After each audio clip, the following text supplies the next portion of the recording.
All right. Open court discussion. What determines Yes, sir. bad Yes, or sir. good sex? Yeah. We are back for another live discussion in the Counselor's Corner. After last week's show, I absolutely could not wait for this week's broadcast. I am your host, David Lorenzo Glover, aka the Controversial Counselor. Joining me is my co host, Herb Lewis, the Big Bad Wolf. Oh, Uh, Willie A. Price speaks the truth. Hello. How's everybody doing tonight? And I know they'll be joining later the ravishing Christine Brooks and the alluring Yes. Lakia Perry. Kia Perry. Last week's Ladies show, and we had the special guest Star Parham Sobers, and we covered the topic why don't smart, attractive, narcissistic people with boundaries get credit? There was a lot going on It in was the a good chat, yes, it was. and we're looking for you, Uncle Jerk. Where you at? Where you That's at, right, Uncle Uncle Doug. Jerk? You're supposed to be here. So this broadcast was definitely a classic, but we are coming back tonight with the lead-off topic: what determines bad or good sex, followed up with the weaponizing sex and withholding sex as either a manipulation tool or punishment. Shame, shame, shame if y'all doing that, men or women. If you withholding sex and trying to punish people and get back, that's real lame. It's real Dirty. lame.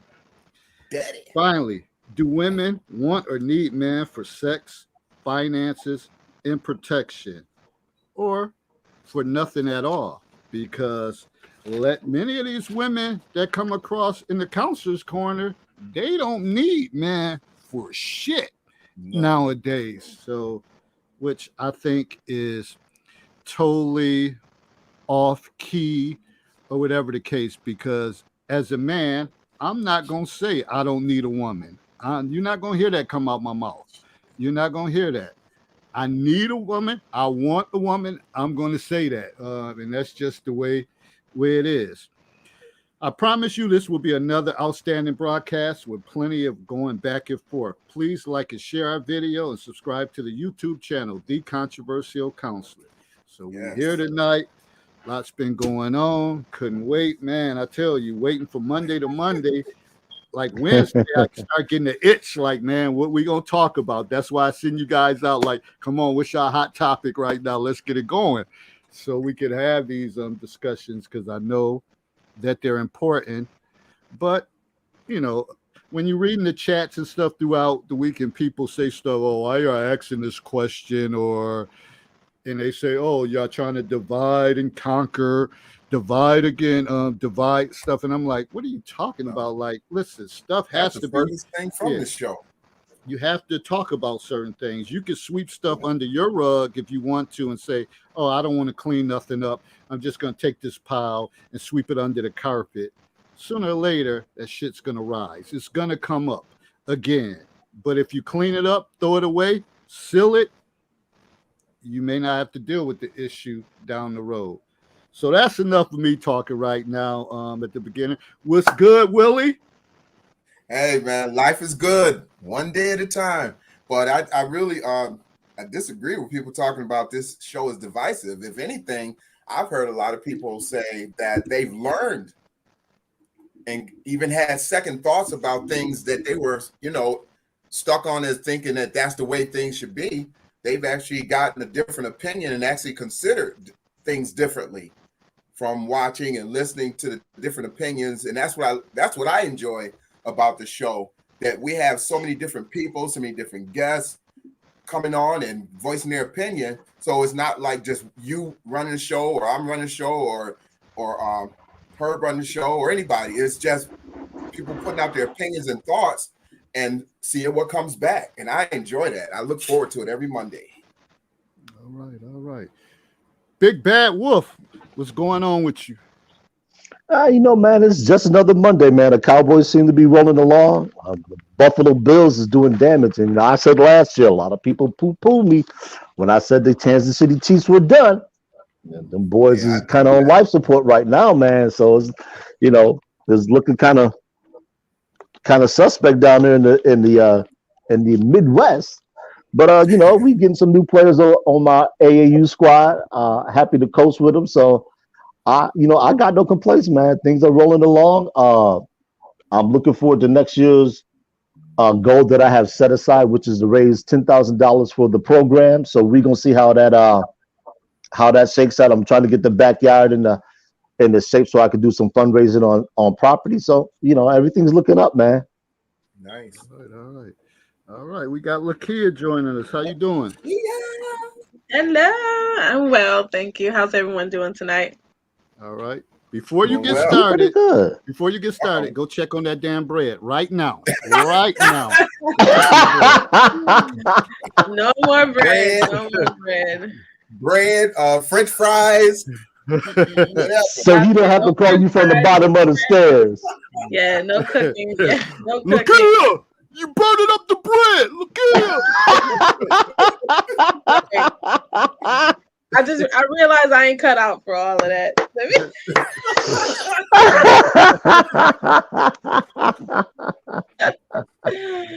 I ain't cut out.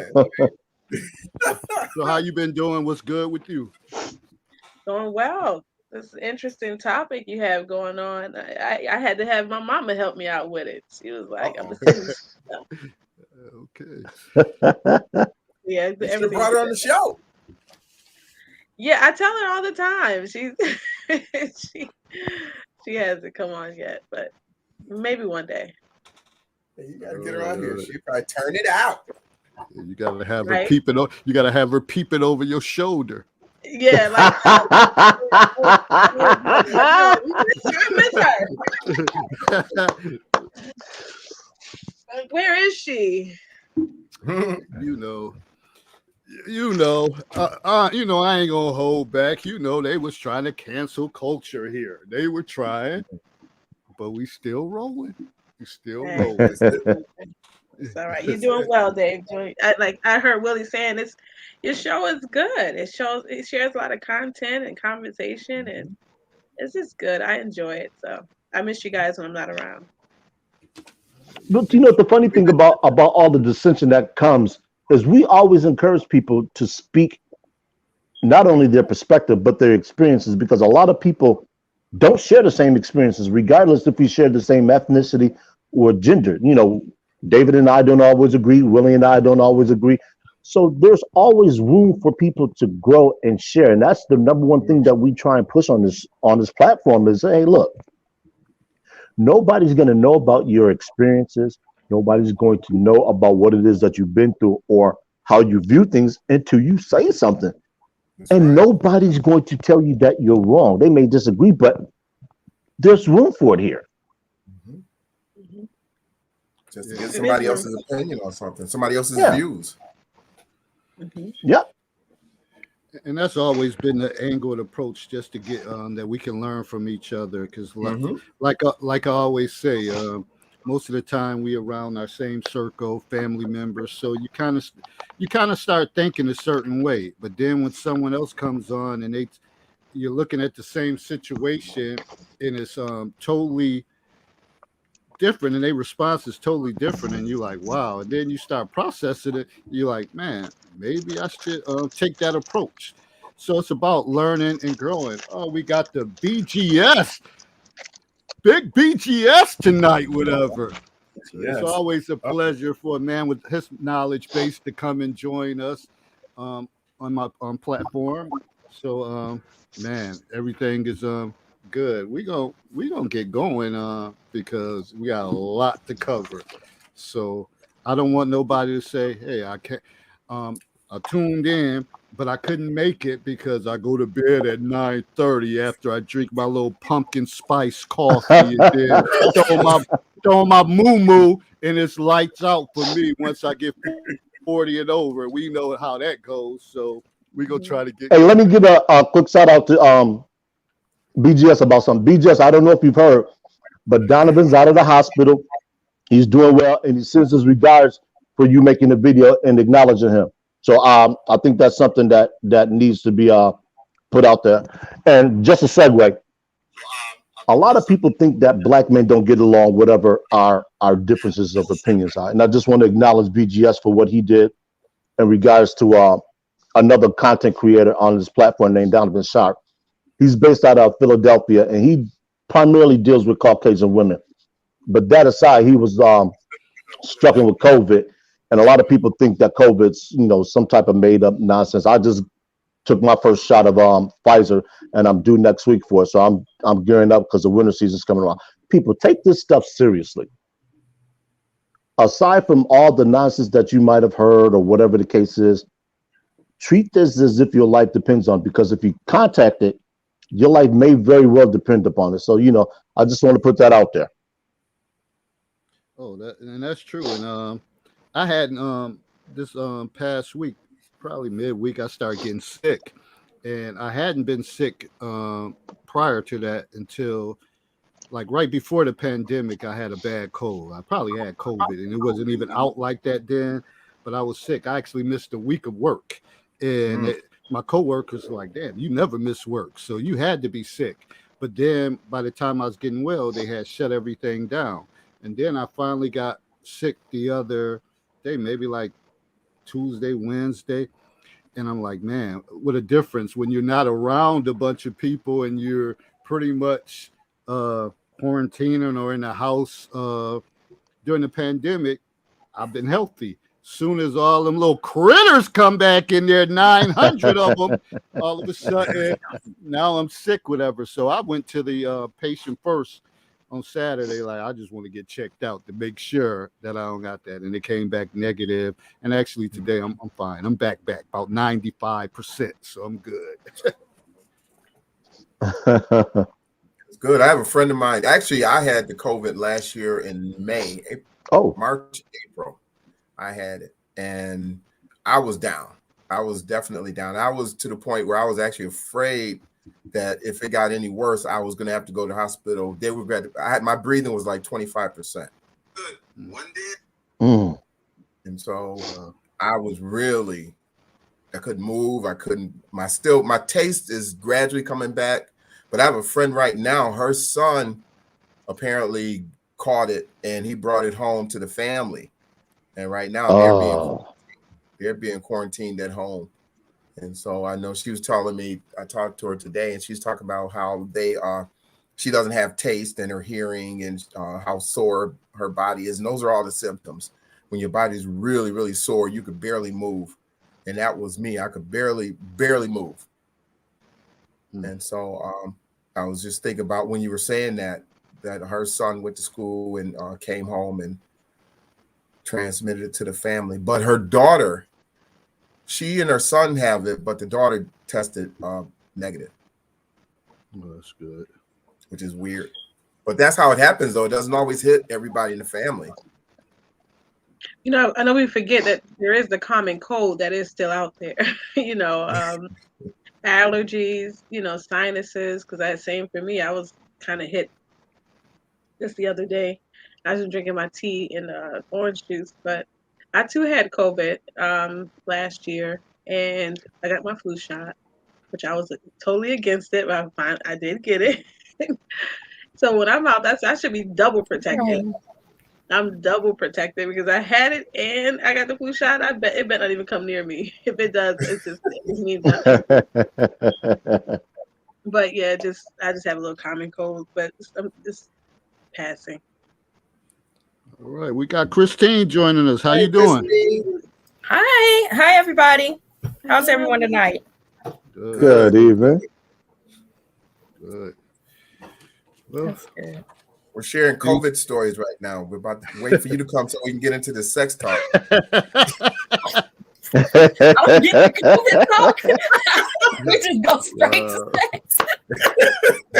Wow. And I get a clean bill of health first.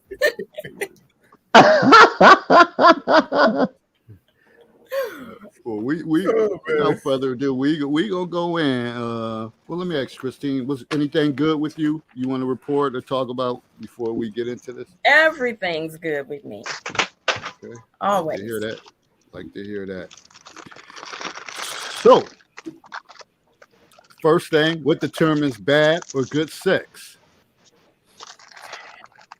Anybody want to lead off with that in their take? Dang, I need popcorn. She got her popcorn. She doing. I said, I missed my popcorn days. We haven't had any riff going on. What was I thinking? I knew what the topics were gonna be. I should have had popcorn ready. Popcorn's ready. What You know, let me go out. There's a professor on my page out of Fresno State, Dr. T. Hassan Johnson, and I'm going to look for a post he did on this. So give me a few moments. It was, I just found it really ironic, the timing of that post. I was like, I'm gonna tag you in the show tonight. So let me go find. They're gonna make me do this the hard way. Well, I can share what my mama sent me. Go ahead, tell what Mama said. We gotta get Mama on this show too. Mama said, enthusiasm is signs of good sex, connection, compatibility, communication. There's that But word. good sex isn't gymnastics, That's true. perfect bodies, simultaneous orgasms. This is interesting because that's not what I thought. That might be kind of nice. Right? It's not mind reading, and it's not repressed. That's what Mama sent me. Mama said. Wow. I'm writing some of these down. Right? So I was shocked when it said it's not simultaneous orgasms, because I thought that's what it was all about. No? Anyone? I don't think that's what it's all about, but it's nice. No, it's not. Right. I think that's that connection. I mean, it's not required, but But orgasms are not required? simultaneous. It's simultaneous. Yeah, I was gonna say. Keyword simultaneous. And it's really hard. It's really hard for a guy, I guess you would say, to do simultaneous, because if for a guy when he's about to have an orgasm and the woman's having an orgasm, it's a totally different rhythm that she needs to feel and that he needs to feel. So if it's kind of hard to do it at the same time, because you're feeling one way and he's feeling another way, and there's certain things we have to feel in order for us to have that orgasm. Well, for me anyway, I don't know. All right, let me read what Dr. T. Hassan Johnson posted. And this, mind you, these are not his words. This is something he shared. Okay. He says, I apologize for the crassness, rudeness of the post, but that aside, it's an interesting statement. I've been saying for years, for men, there's a difference between ejaculation and orgasm. Most don't think that men are even aware of the difference, especially many men themselves. I suspect we've been told for so long what we must feel good for us sexually that we accept it. We've also been socially rewarded by both men and women for who we're with based on how good she looks, and told our social status is determined by that and resources. So if we're told we're supposed to be excited just because we're having sex, and feminism tells women that they shouldn't have to do anything for a man and that sex is about their pleasure, then where does that leave men, especially in the Black community? We end up with men who taught to prioritize her pleasure before and after sex, by the way, while also being taught not to hurt her feelings by voicing his displeasure. After all, if he doesn't enjoy it, there must be something wrong with him, right? This can make sex an act of desertion or focusing solely on her, making Starfish more of a giving, but not always teaching either that men actually have what he wants beyond penetration. Now, the statement comes from, the statement is from a fella in Versace, and he says, most women are actually terrible in bed, and the biggest problem is they don't even know it. Most women seem to confuse a man coming with him orgasm.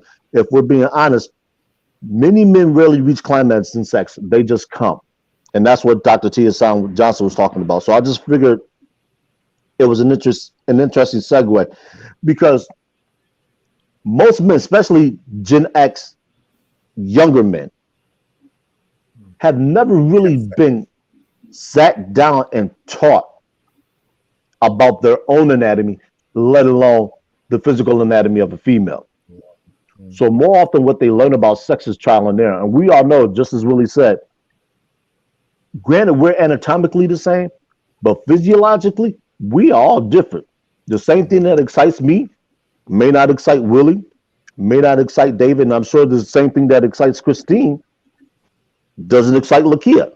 Lakia talked about she liked the locker room talk, and the women that were on the panel that one night said, "Oh, we don't like the locker room talk." Well, for some people, it works. Some women are turned on by a good kisser. Some women are turned on by a nice physique. Some men are turned on by a nice body. Some men are drawn by intellect. Some men are drawn by the way a woman dresses. Some by the way she speaks. Those are all preludes to what we call the mating ritual. Just like if for you Star Trek fans out there, the Klingon mating ritual is physical altercation. We're all different until we actually sit down and have an open discussion about what actually constitute good sex for the individual or those involved. Then this is going to be a free fall. It might as well be the Wild Wild West when it comes to sex. So wouldn't that be like taboo to even mention that in conversation with someone after a certain period of time? Is it don't we got to wait a certain amount of time before you even mention that, or you're going to be told? Well, you should think about. Before you mention what? That you're not enjoying it? No, I'm just about sex period. About sex. Because you don't want to meet somebody on the first date and you get into start talking about sex because already you don't lost that person. You know what I mean? You sure have. You already don't lost them. So obviously not. Obviously not the first day out. Yeah. I'm a fan of Alan Roger Curry. Mode one. Put it on the table. If they bout it, they bout it. If not, keep it moving. Because eventually, why are we getting together? We're not getting together so we can play blackjack. We're not getting together so we can play tiddlings. We're getting together eventually so we can bump uglies. So why delay the inevitable? I don't get it. Discussion on the first date? No. I'm having that discussion as soon as I can. Why? Why are we wasting the first? That's why you're the big bad wolf. You can, and the first date are two different things. Because I'd be like, check. Exactly. But that's exactly what Alan Roger Curry talks about in his books. In his book, The Possibility of Sex. And David and I have mentioned Mode 1 book before, and The Possibility of Sex. I highly recommend. I haven't got the book yet. I haven't read it, but I do highly recommend it based on a lot of what he talks about. Because a lot of what he talks about, a lot of us men get caught up in. Because we are so blinded by our own pathology that we don't even think that the person sitting across from us could want sex as bad as we do, but they're afraid to talk about it because they don't want to be considered a promiscuous woman. And this is something we covered on this panel before, is that women carry the burden of the social stigma of sex and having too much sex with multiple men. That's a given across Western culture. The Jezebel spirit, the She for the Streets, even Fresh and Fish talks, Fresh and Fit, another group of podcasters on YouTube, they talk about that. So when are we actually going to put our cards on the table and say, hey, look, we may not be together for a long time. It's cuffing season right now, from what I understand. So there's a lot of people out here doing it anyway. So if you're going to do it, why not put it on the table? What turns your crank? What's going to get you to orgasm, especially if you're just out here having sex? Why would you want sex by having uninformed sex? Me, I want to know what gets you going. I want to know. I want to know what your favorite position is. Are you a screamer? You clean shaven? I'm going there. But that's just me. First date? Her boy's hard body tonight. ASAP. Stat. ASAP. Hey, look. If she wants to know what, if she wants to know where I work at, what I do for a living, then I want to know what her bra size is. I want to know what kind of panties she wearing, what color. Yes, on the first date. I wouldn't ask those things on the first date neither. I wouldn't ask you about where you work and all that stuff. But normally you have that discussion before you even go on that first date. You're normally talking to the person about what they do and their hobbies and different things like that. So what kind of, where do you work? What kind of job do you do? You normally will have those discussions even before you go on that first date, just in general conversation of getting to know a person. But well, that depends on how you meet too, though. That depends on how you meet. You got to keep in mind that we're older, so we don't tend to use the methods that a lot of Gen Zs and Millennials, Gen Zs and Millennials are using. They tend to use Bumble, Tinder, where the interactions that we have and the kinds that we would have had, they don't have. So most of those sites that they're meeting on, they're just for hookups. That's where all this talk about bad sex comes from. And let's look at it from a female's perspective. They have absolutely no problem talking about how poorly endowed a man is. They have no problems with talking about how a man wasn't good in bed. He couldn't do this. He couldn't make it come eat. But men will never say that about a woman. Why? How do we know that?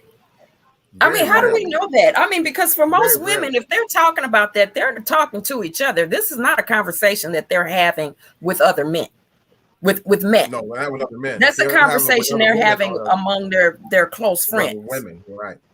But so we don't know what men are saying when they're in the company of each other. We do know they gossip about women and sex. We do know that. We do know they'll even lie and say they with somebody that they haven't been with. Yeah, that's true. Yes, so that is absolutely that they're not having those conversations, that they're not saying, yeah, she was trash. No, I'm not saying men don't do it behind closed doors. They just don't do it publicly. Now, I can guarantee you Willie has. I can guarantee you that David has. I certainly have read posts where women have shamed men about being on the internet behind a keyboard. Everybody's gangster. Okay. Yeah. So, but men don't do that. I can't ever see. I can't recall a post where men has shamed a woman for having small breasts.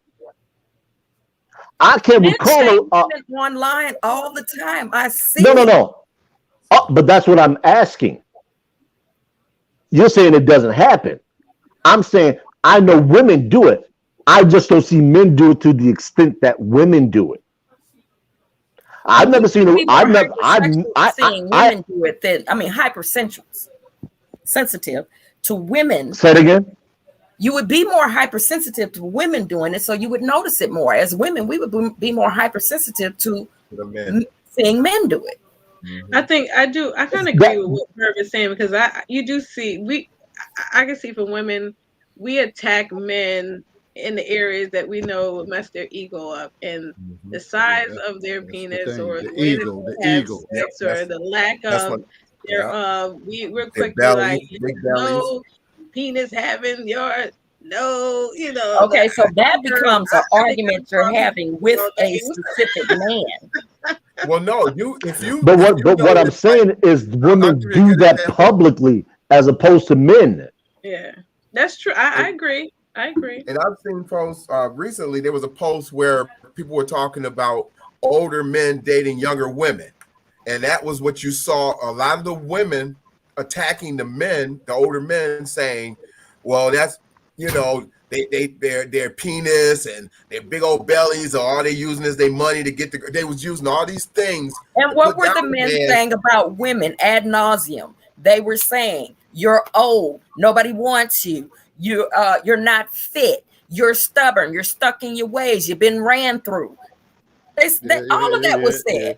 Ad nauseum. There was some of that going too. Yeah, I agree. There was some of that too. Okay, Christine, but this is the difference.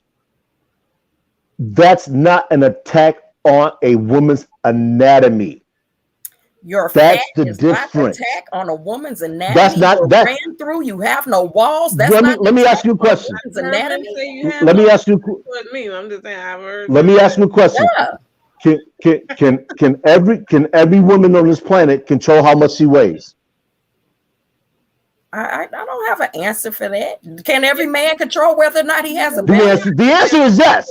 Problem. She has a okay, no, the answer is yes. Whether or not he has a belly. But the answer is yes. Women can work out. They Okay, can the watch what they answer is eat. yes for They the can man, do other too. He things. can control if he has a belly. Oh, Yes, yeah. but a man cannot control his penis size. No more than a woman can control her breast size. I think they have some things for that now. Actually, No. Not the ability to get an erection to actually without surgery. To help it, I'm not. Yeah, I was gonna I don't. say It's not an issue for me. size, I'm just speaking. I'm just speaking in general. But even for women, if women want larger breasts, they go and buy them. I think there's something out there now I because must be lagging. I think there's something out there.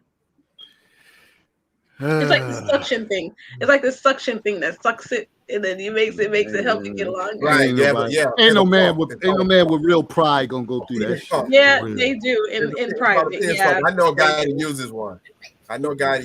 So yeah, it's called a Okay. penis pump. Yeah. I know It's a guy called a what, that a actually penis talked about pump? using one. It's Huh? called, thank you. It's called a penis pump. yeah. Yeah. It's Tell a him I penis said he ain't pump. got no pride.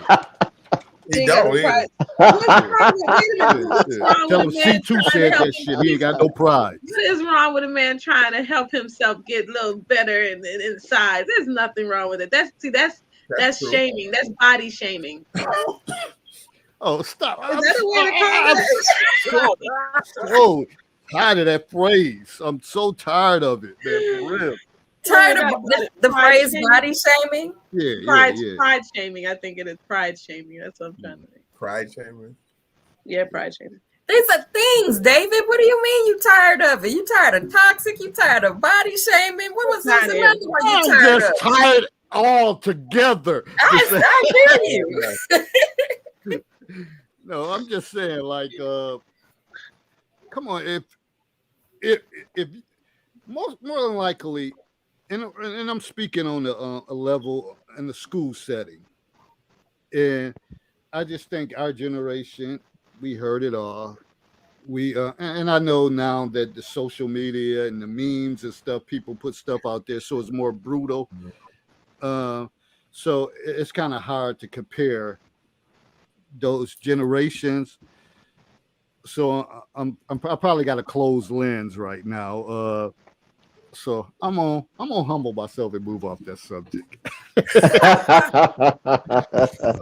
We were waiting to see what you was coming up with. Right. No. Don't Okay, cry. all right. Now that y'all want to press my buttons, I'm just saying. Yes. Well, like, give it to him.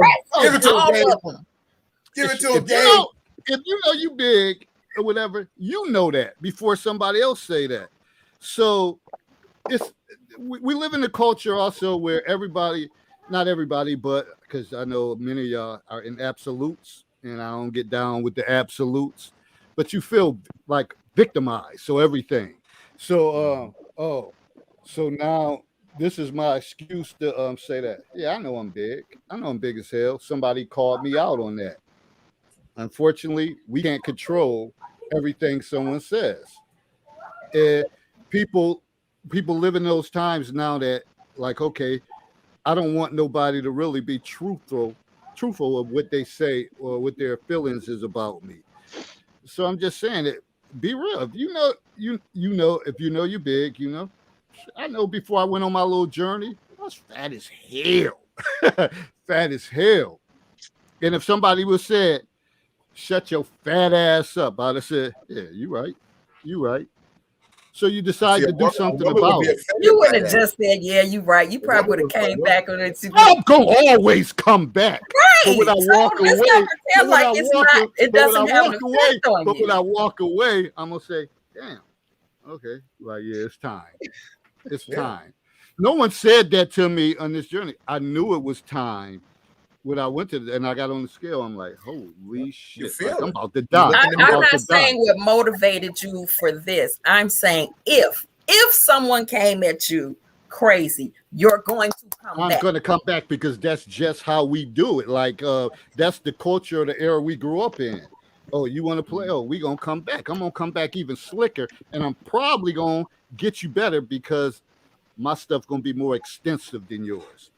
That's how I'm going to do it. I'm going to make you think about, like, damn, what did he mean by that? So that on a different level. Go and get a dictionary. On a different level. But I see, I'm a different cat. Go ahead, Dave. I'm sorry. So we're always looking for certain things, and I'm not trying to minimize certain things. I mean, whether somebody too skinny, somebody too fat, like we look for, like we don't really want nobody to say anything. We don't want nobody to have no Yeah. opinion on anything. So what are we supposed to do? What are really we supposed to do? Because if you're in a relationship with someone and a woman says, "How do I look in this dress?" and you say, "Shit, you want my honest?" You're gonna have to sugarcoat it, because if you say, "Nah, that shit that ain't working for you," Say the that wrong ain't thing, it's gonna lead you to the next one. exactly. So what are you supposed to say? But I can tell you this: women don't hold back if a man's if you walking out and you going somewhere without them. Why you got that on? You realize? Come on, men do that all the Tell me time. the truth. Tell me the truth. I don't care if it hurts. I'm just Yeah, see, I'm a different I'm cat. You can good. only say one or two things about me. You can say the truth, or you can say a lie. If you say the truth about me, I'm gonna tell you. You know what? Hey, that's what it is.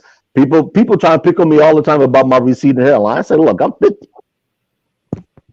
It's, with it, I still look good. And I'm not trying to sound conceited. I'm not blowing my own. I'm just saying, hey, look, for a man my age, I do all right. And I'll that's the have no same. problem. And that's the same thing. When I grow my beard out, it's great. They're like, man, you need to shave it down, whatever. I'm like, you can't beat father time. I'm not trying to fight against father time. Yeah, My women like beard that grades, anyway, whatever. so So this that is what must it have been a is. dude that told you that. Huh? No, yeah, it was dudes with some girls, some like close friends, whatever I grew up with. You should shave that beard down, David. You look old. Shit, I'm 51. Whatever. But I could tell you this. I could tell you this. Other than that, of course, if I take it down, you're gonna look younger. But that's not my goal to try to deceive people. It is what it is.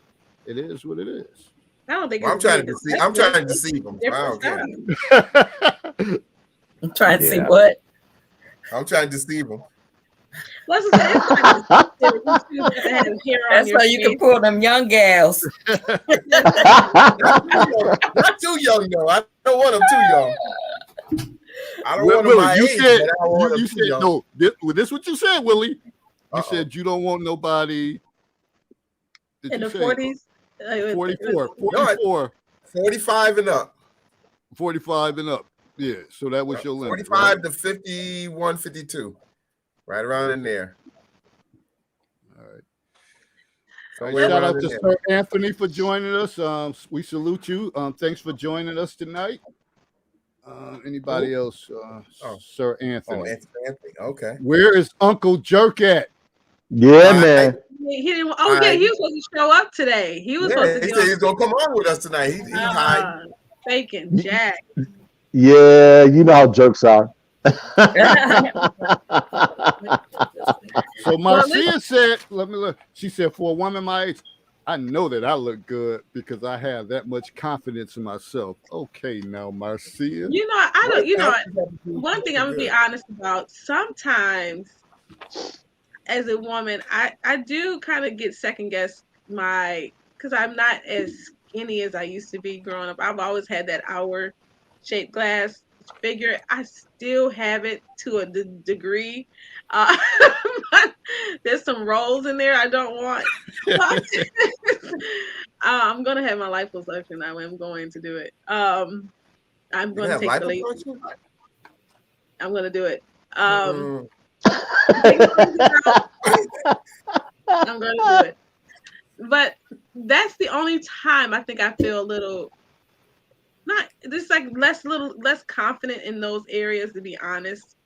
I have not made confident and like peace with that area that bothers me.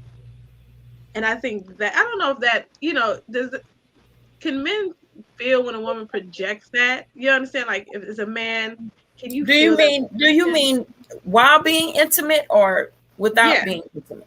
Yeah, while being intimate. Oh, absolutely. Well, what you do is I'll just give an example. I know that like women that I've been around, sometimes they're reluctant to take off their clothes, or they're watching you when they take off their clothes. They may turn off the lights when they take off their clothes because they're not confident, or they don't feel comfortable with their bodies. And I actually was in a situation one time where, and sometimes your facial expressions happen before you even realize it. And I was somebody. Willie, you ain't got no poker face.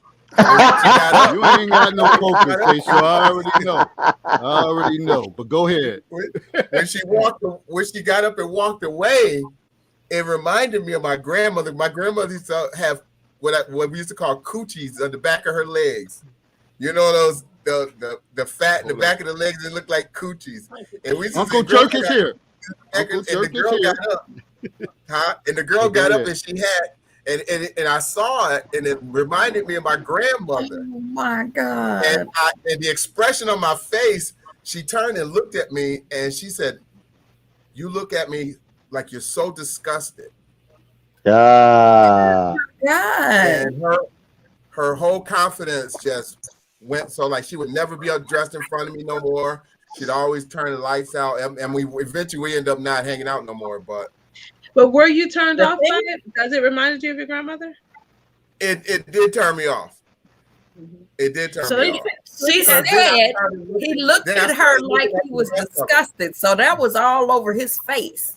It was over my face, right? So how is it that, intentional? It may not be intentional, but how is it that, I guess my question is, when men know that their bodies are not intact, and then they meet a woman her body's not totally intact as well, how is it that you really have that audacity to treat someone that way or look at someone in that way, knowing that your body still has issues as well, or is not up to par as we would say it should be, a healthy, as you say with women, like being healthy looking, or make sure your body is in a good place. You understand what I'm saying? Like, how can someone really have the audacity to look at a woman? And like I said, it wasn't intentional. Like I said, I didn't even realize the expression was on my face. It was when I saw it, I saw it back, and it reminded me of my grandmother. And then what happened was, I can't get over this. You become more conscious of the rest of them. You start really looking at the rest of that person's body because you may not have really paid that much attention to it like that before. And that's what happened to me. I became really like particular about like I was just watching and looking. And so, like I said, and she saw it. And it was really, I really felt bad because, like I said, I didn't even realize it when she turned and looked at me and she said, "The disgust on your face just tells me how you feel about my body." And hold on, Willie. Hold up. I don't know. I'm just telling you. No, I understand what you're saying, but when I think of, a woman like that, look like my grandmother. Well, of course we got multiple grandmothers, but I only think of my one grandmother, and I never want to look at any. I never want to think of the concept of being in disgust with something that reminds me of my grandmother. Now, I don't. That might not sound right. Yeah, right. But I just don't. I don't know if them two go together. Whatever. I just don't know if that goes together. But no, it does. Because I think of my grandmother as greatness. As greatness. But listen, think about it. But think about it, Dave. Oh, you had a beautiful post about your grandmother too. No, but listen, Dave. Think about it. So now, wait a minute. So now you with this person, she get up and she walks away, and you look at her, and that reminds you of your grandmother. So now you say to yourself, "Oh shit!"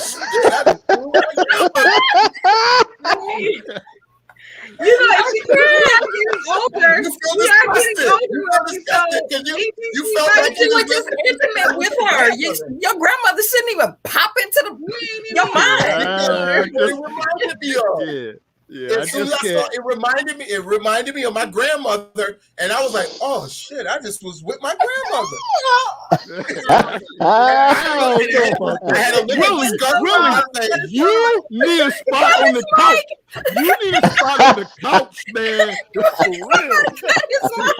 That is so wrong. I think you failing to realize that you probably remember seeing your grandma like that when you was a kid.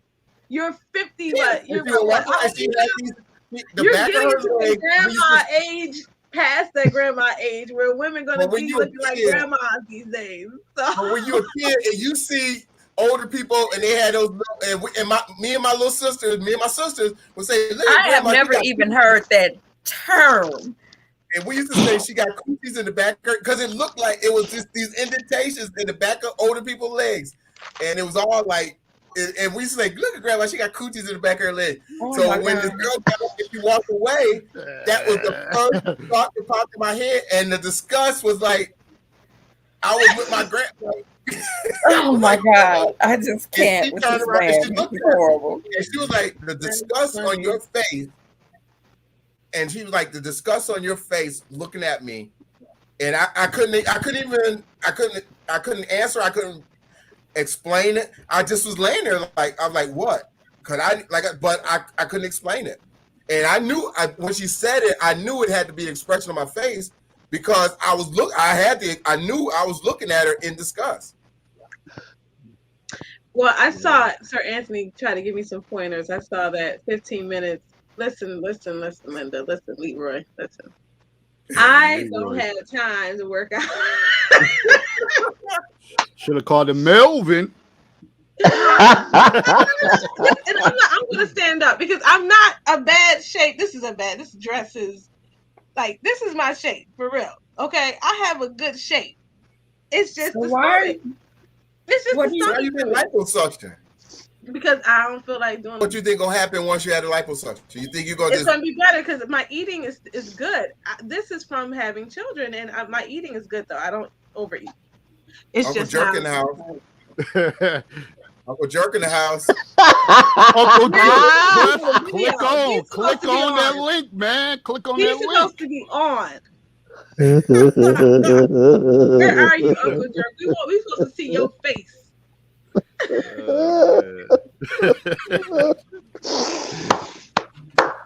And Sir Anthony said Willie makes an If interesting the lady point. knew her body was a mess, Willie knew too. So it wasn't. It can't be. But I had never. But the person was always facing me. You know what I'm saying? They was always facing me with. He their was clothes good with on. getting it in. After he got it But in, then- that's when he decided to look at the Right, total when she picture. got up and walked away, I took a closer gander and realized Realized I don't want to do this again. Okay. Are we calling that bad sex then? Right. that was bad sex. No, the sex so- wasn't bad. It so- was just the reality. I couldn't do that. So we're gonna move on. We're gonna move on with this. Now we're gonna take this a little. Hold on, Willie didn't take his own advice. He must have only got a shot from the head up. I told you the headshots can be deceiving. No, y'all just doing granny wrong. Y'all doing granny. You've been grandma years. I don't know what the Yeah. surprise is. So I'm gonna ask y'all this. This is gonna get a Uh-oh. little personal, whatever. Not answering. Do you think you're good in bed? I plead the fifth. Sex with me is amazing. Oh, Woo, okay. Okay. Well, Okay. I've never had any complaints, so I'm just gonna say I've never had any complaints. I've never had any complaints, so I gotta go count the notches on my bedpost. I'll be back. It's gonna take me a while. you just throw the whole bed away. So bad on the floor. Bro, you got not on the bed. Bed jokes probably look like a woodpecker hit it. Hey, I don't know. hey, it's not my fault. It's not my fault that the friends talk. They keep sending them to the door. When you go counting My the ma- notches, don't touch it because it probably make the whole thing fall. I thought Hey, my man said his father said, "Don't turn down nothing but your collar." That might have been true back in the day. It's a little dangerous now. Yeah, it is dangerous. Whoa, that's your problem. That's my problem. I'm picky. I'm just saying. All So right. Just saying. did you say bedpost or doorpost? Bedpost, doorpost, a post, a post. Because got I don't notches all remember over the seeing. place. I thought you posted a picture of your bed and it was on the floor. I don't even remember you having a headboard. Wow. But you know the funny thing about that is The bed frame broke down. it don't matter if it's on the floor, in the closet, in the backseat. They still coming, figuratively and literally. Yeah, too much. I knew this was conversation was going. This was going to be a hot one. Debauchery. Hey, like I said, I'm a fan of Alan Roger Curry. I believe in putting it on the table. And yes, if her ass fits on the table without the table breaking, I'll put her ass on the table. You know, I don't see a problem with having the conversation, but the thing is, should it be the first? You may, if you're in a regular, if you're just having conversation, you just vibing with somebody, and I think it all depends on the vibe that you have with somebody. It may turn into that type of conversation, but I think if it's done and tastefully, that you should be able to be okay to have that conversation as adults. Right. And I think that's what, you know, makes the difference. If it's like somebody just trying to just do you, you know, then that gives off a different kind of feel. But sexually, I think it's different. Everybody is not like Herb said, everybody's not going to be the same. Everyone's not going to perceive you the same because everybody with likes and dislikes are different, you know. And you just hope for the best. But the main thing, I think, it's not so much about the sex. It shouldn't be. I think it should be more of the lovemaking, the connection between the person that, you know. I think as you're getting older, for me, it's more about that connection. It's not about just the sex. It's about being with someone that I love, and that loves me and wants to please me, and I please them, and we're pleasing each other because we love each other. You know what I mean? It's just a different type of passion. It's a different type of togetherness. So that's is it love or is it love though? I mean, so if you're not having sex, you're in love with a person, or you gotta have some kind of feelings for that person. Yeah, I agree. Because if you do, then maybe they wouldn't notice that you have, you know, indentation in the back of your knees. Yeah, you know. I knew that was coming as soon as he started to speak. Well, that's why I got started doing. That's why I started doing body checks. Right. That's why I started doing body checks, so that way I don't have to run into that anymore. Let me read these comments. Sir Anthony said, I think chemistry plays a part. I think chemistry plays a big part.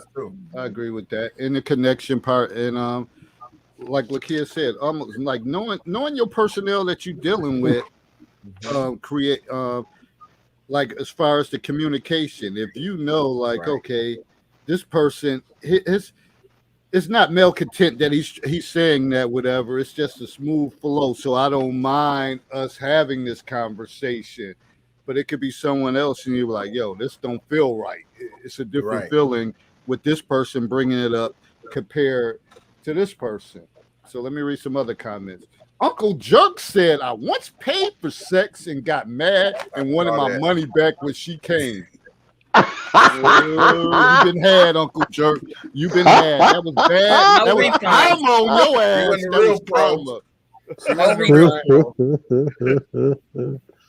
was trauma.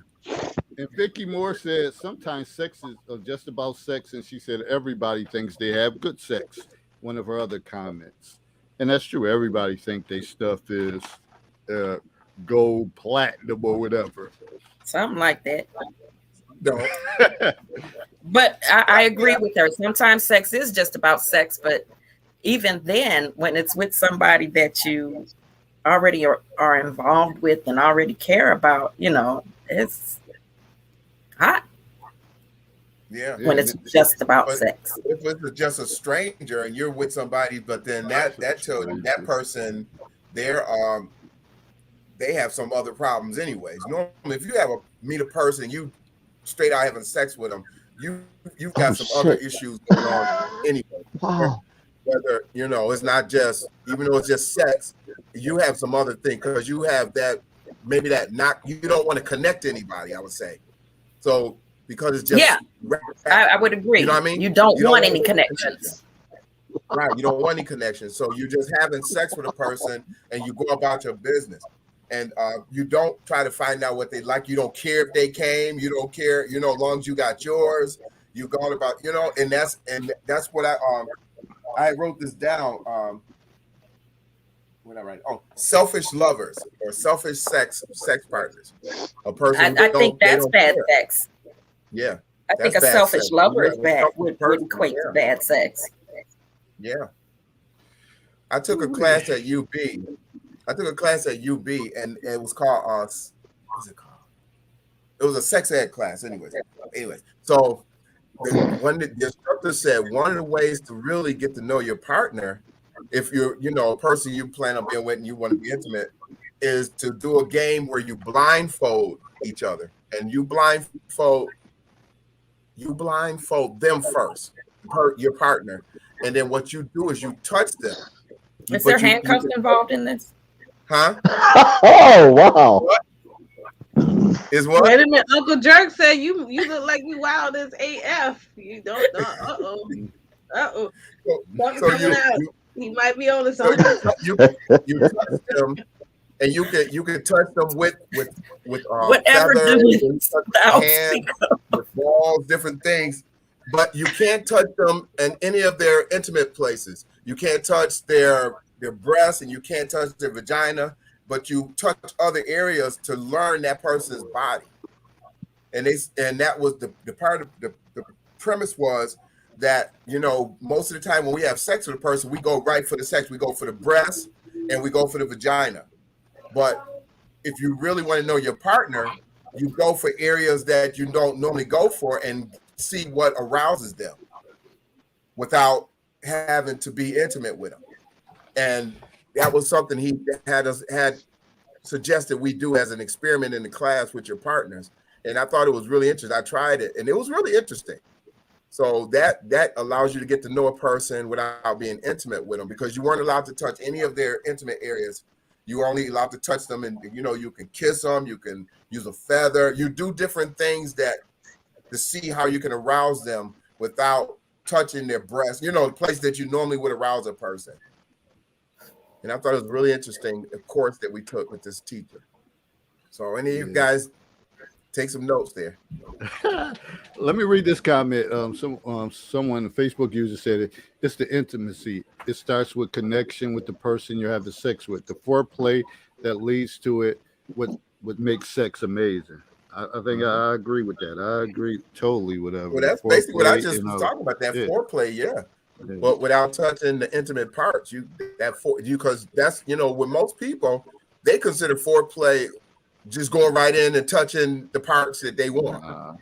But actual foreplay is touching and kissing and doing things with that person to get them aroused without touching those intimate parts. So that way, when you do finally touch them, they're already aroused.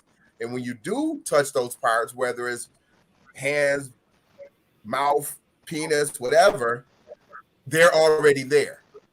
They're already ready. They're already anticipating a romantic activity with you. But okay, this leads to a larger question then. For whom does that work well for, and for whom doesn't it work well for? What that? I think no, just that type of foreplay. Because some people don't want to waste time with that. Some people just want to do the act, and that's it. That's true. That's all some people are about. Some people are like, "Yo, he's a waste of time." She couldn't do this one, or she willing to do all this, and I was just like, "Yo, could you just handle your business?" That would tell me that gives me the impression that you was only gonna hit it once anyway. Yeah, some people you simply not gonna kiss. It's just not. Yeah, you're not. Yeah, it's. But you also have people who that's every partner they don't know what having an intimate relationship is all about. So right. Every person they've been with, that's what it just went right to that. Right. So that's what they expect. So when you start talking about foreplay, they have no idea what foreplay is. Yeah, they think it's an R. Kelly song. They've never experienced foreplay. So Kelly if that's something you've never experienced, that was at a different level. 12 play. Huh? I said R. Kelly And he had got 12 plays. how many years for each play? Exactly. That's a different level. We got to pay up big time.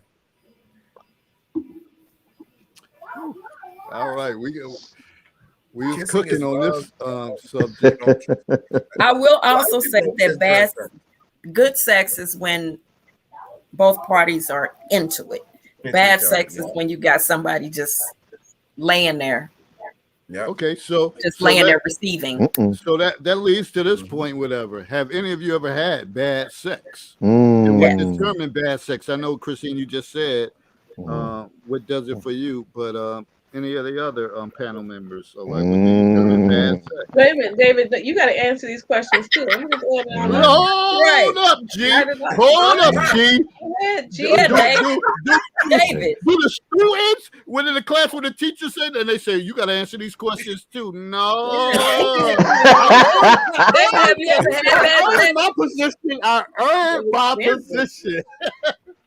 I will say this much. I had to fake an orgasm and get the fuck out of Dodge.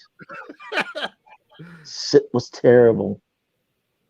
Well, see, okay, I'm gonna answer that. For me, when you consider bad stuff, Had to run. It's probably the stuff leading up to it. A lot of stuff is mental for me. It's the mental. And I'm not going like somebody. I don't care if you, what's her name? Back in the days, Jane Kennedy. Fine. If we arguing back and forth and it's just the connection, and ain't no positive spirit, then it's gonna be bad. It's gonna be bad. And, you should probably skip sex in those occasions. So skip sex, but sometimes you just. Okay, let's go. I told you, guys are mental. Whatever. Guys are mental. So a lot of it is mental. Like it's mental for women too. Women are mental. It's mental for women as well. No, y'all emotional. I don't think it's mental for men. I think you guys are more y'all visuals. That's what I hear about men. Your visuals and you like see grandmother. Right, your visuals. Like if you see something that turns you on and that's what you want. That's what you go I at. fuck with y'all. Grandmother with the coochie things and the cankles, whatever. Like, oh. All right, let me stop. Hey, get my grandmother out of this.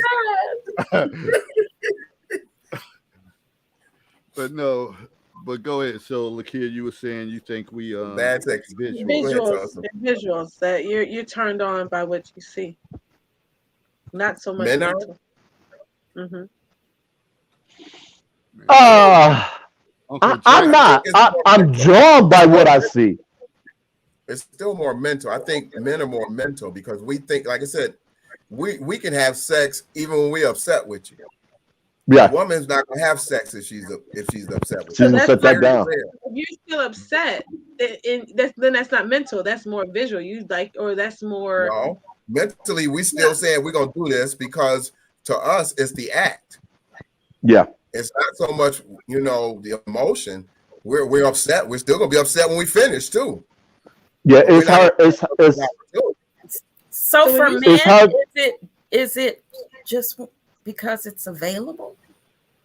That's what I'm saying. Because that's not mental. When you think of mental in my mind, I'm thinking I'm turned on by the way you stimulate my mind. So if but that's just it. I'm not going to give it to you because I'm mad at you. So you're saying, huh? You're thinking as a woman, though. You're thinking as a woman, this is how I think. But as a man doesn't think that because women think with emotions. Yeah. So even when you're thinking how you feel. We don't think. Right. We don't feel. We don't think and feel. We think about the action, the reward of so getting does that do? What did I ask? Do you all have sex just because it's available? Sometimes. No, it's not it's not about that. But we'll look at it like this. Take your most pissed off situation you've ever been in with a mate. Mm-hmm. At that particular time, were you physically capable or ready to physically have sex? I'm sorry. No. This is a yes or no question. I'm sorry. I shouldn't have read his Me comment. too. Can you say it again? He's a nerd. I said, take your most Pissed off. moment that you were pissed off at your mate. Mhm. At that particular What are you instant, talking about? were you physically ready to have sex? Me. Hell no. Well, we both have 6 kids. That's the difference between a man and a woman. That's No all matter we're how talking upset a about. man is, he can physically have sex at the drop of a hat, whether it's available or not, because that's how we can transition. Women don't do that, and that's what Willie's talking about when he says women are emotional beings, and you react with that. So if Asked this question you're a few weeks ago, and David said, "Hell Uh-huh. no." What's that? but that's David. Yeah, that's me. All men aren't That's wired me. like that. Yeah. That's David. That's why we try and get women to understand that you have to approach these situations in a case-by-case situation. But for women across the board, if she's upset, sex is not happening. It ain't happening, right? See, Well, because you're I'll say this. emotionally, I you're don't not, know. you're emotionally out of tune. I can't say that because for me, I may be upset if it's something I'm just upset about. Something. He simple. said my most pissed off moment. So at that Yeah. point, if I'm that hot, no. I But think it's upset, I can right. still go through it. Yeah, that's what I'm saying. I think for me, I may be ticked off, but if you come over touching me or kissing me, and it don't, Right. I'm really give You it. may not be that ticked off, you may not be as Come on, ticked off as baby. you thought. And Man, baby. You may not be as ticked off as you thought you were. Exactly.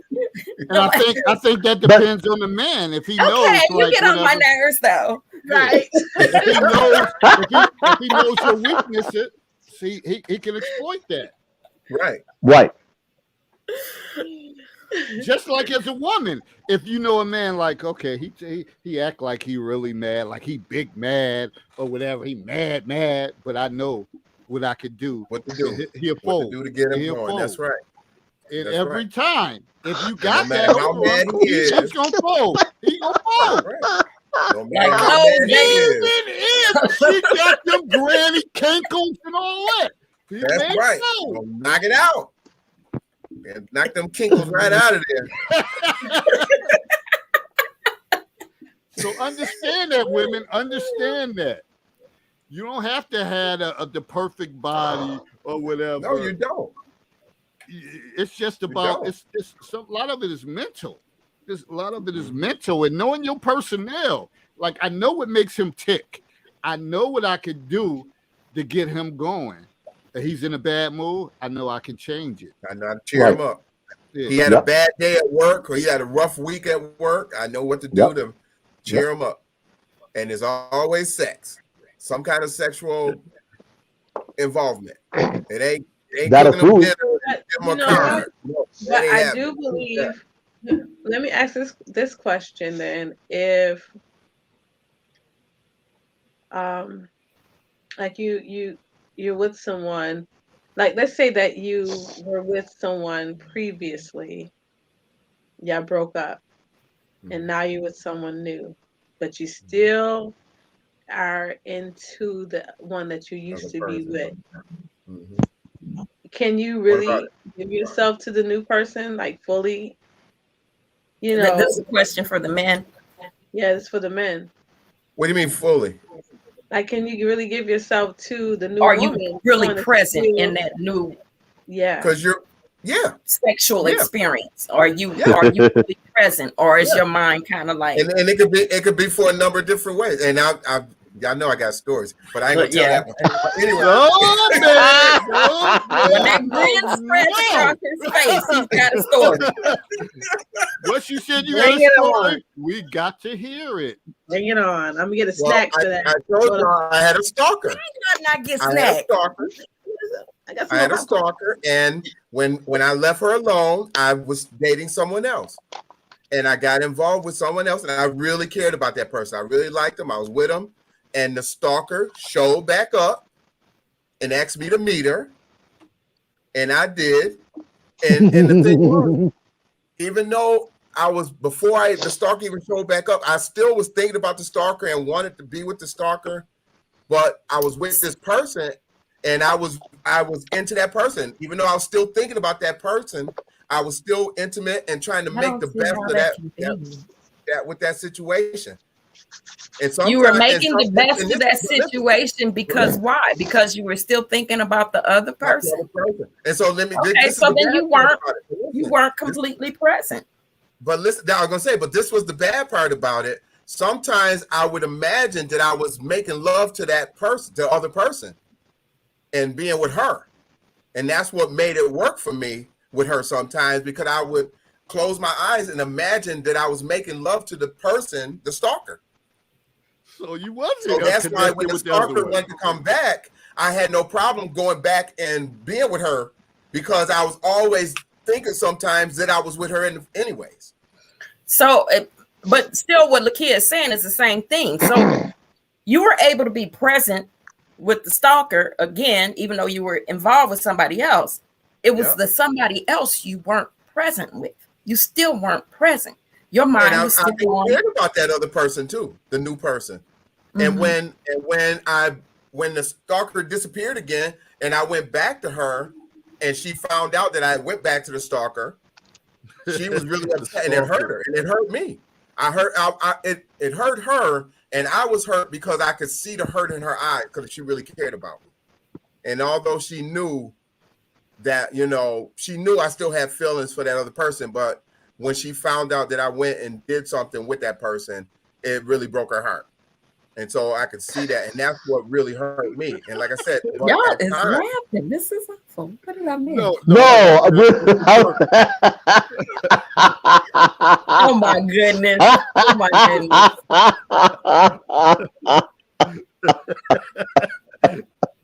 You probably already know her, Uncle Dirk. Oh wow. Busy lady. She's a busy lady. You probably know her. But yeah, that's how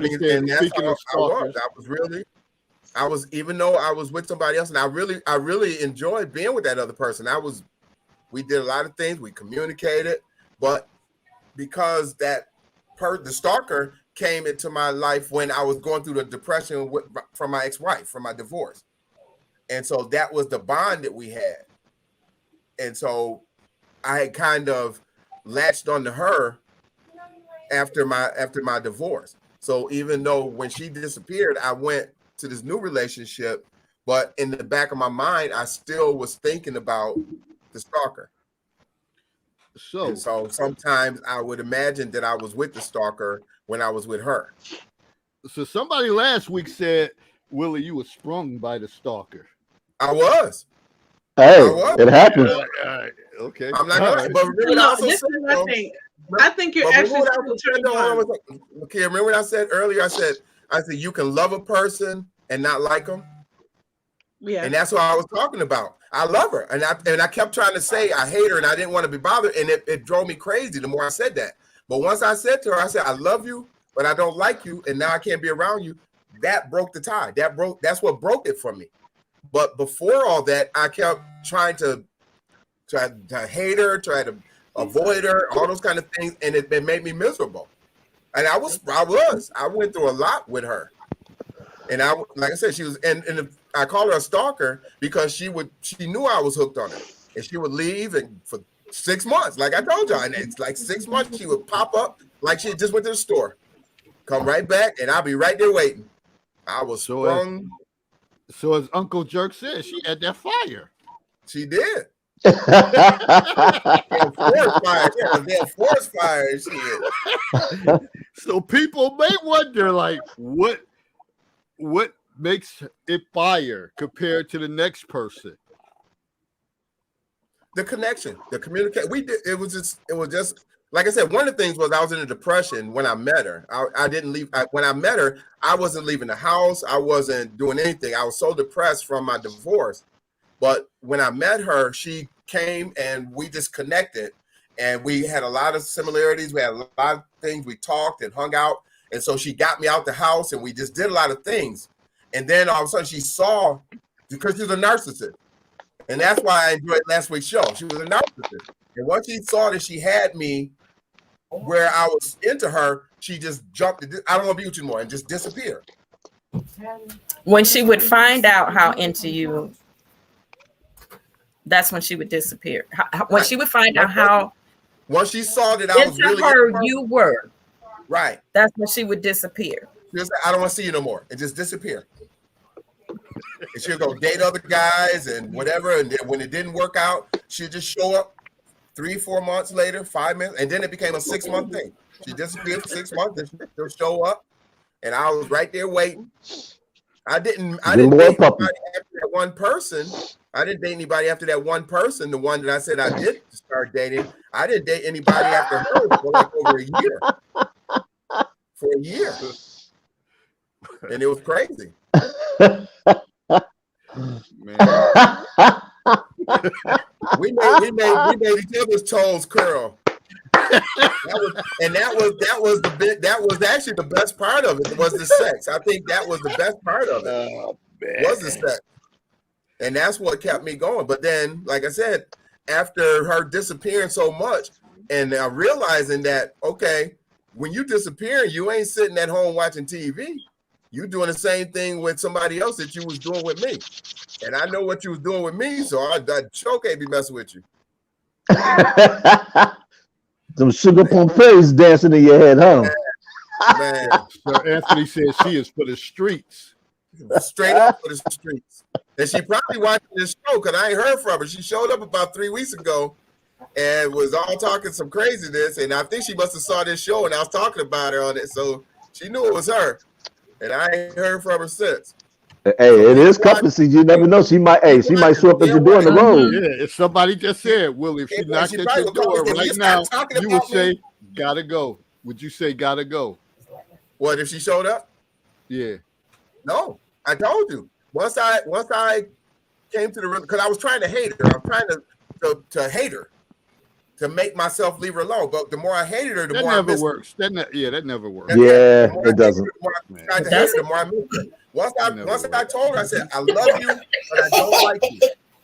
I love you, but I don't like you. And that's what I kept telling you guys. I said, you can love a person, but you can't, if you don't like them, it's not going to work. And that's once I told her that, I said, I love you, but I don't like you. And because I don't like you, I don't want to be around you. And that's what worked for me.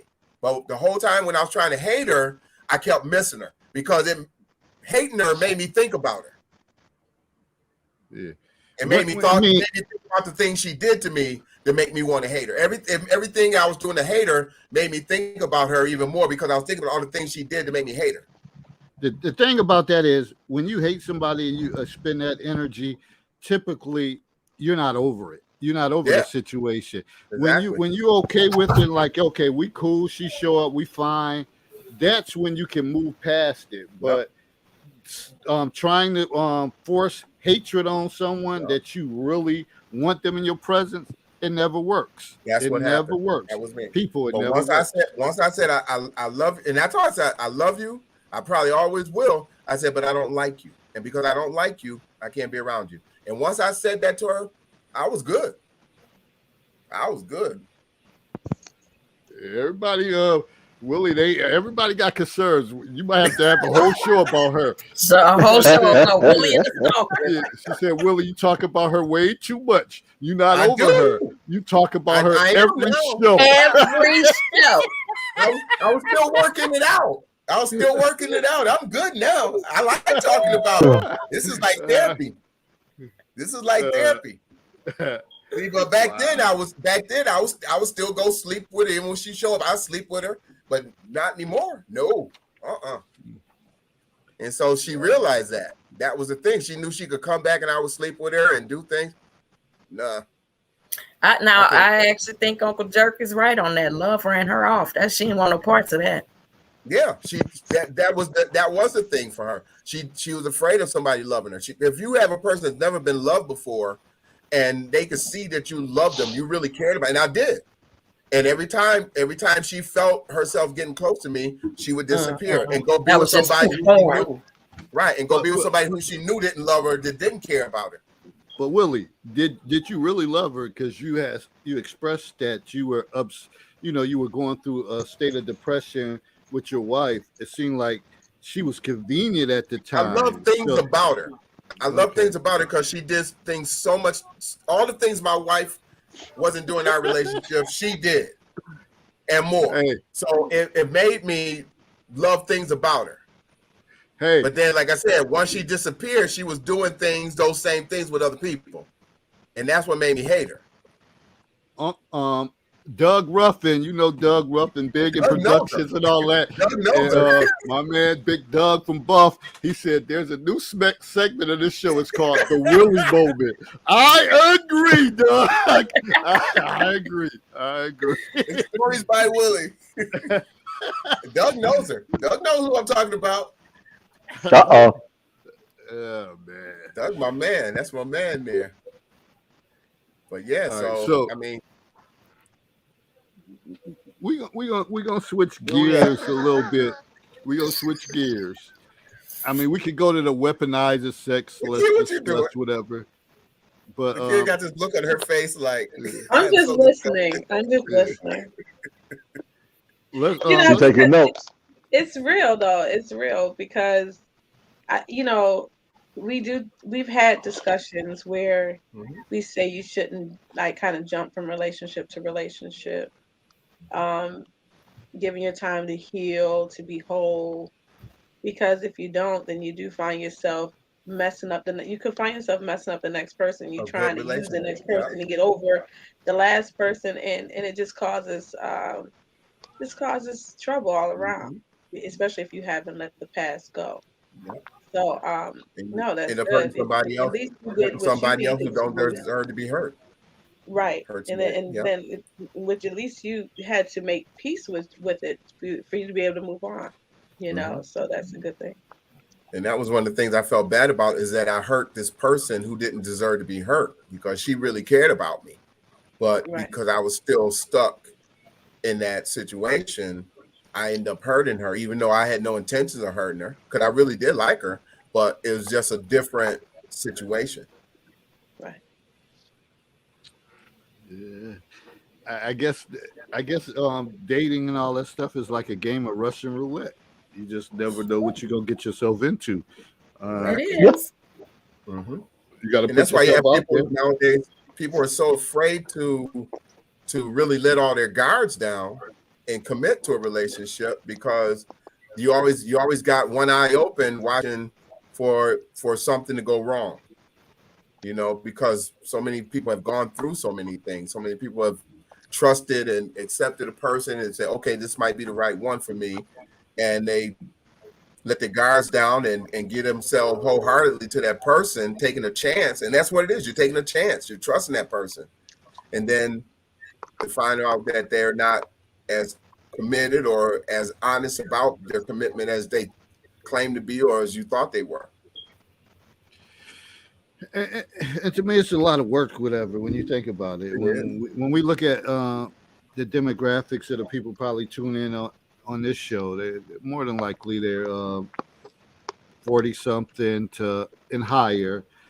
And just put yourself out there and try to meet brand new people and stuff like that. It's like so much to go through. And depending on your situation, your job situation, you work at your brand or whatever the case is, some people just say it's too much work. Look at her clapping it like I put in that wing order. I put in that wing order, huh?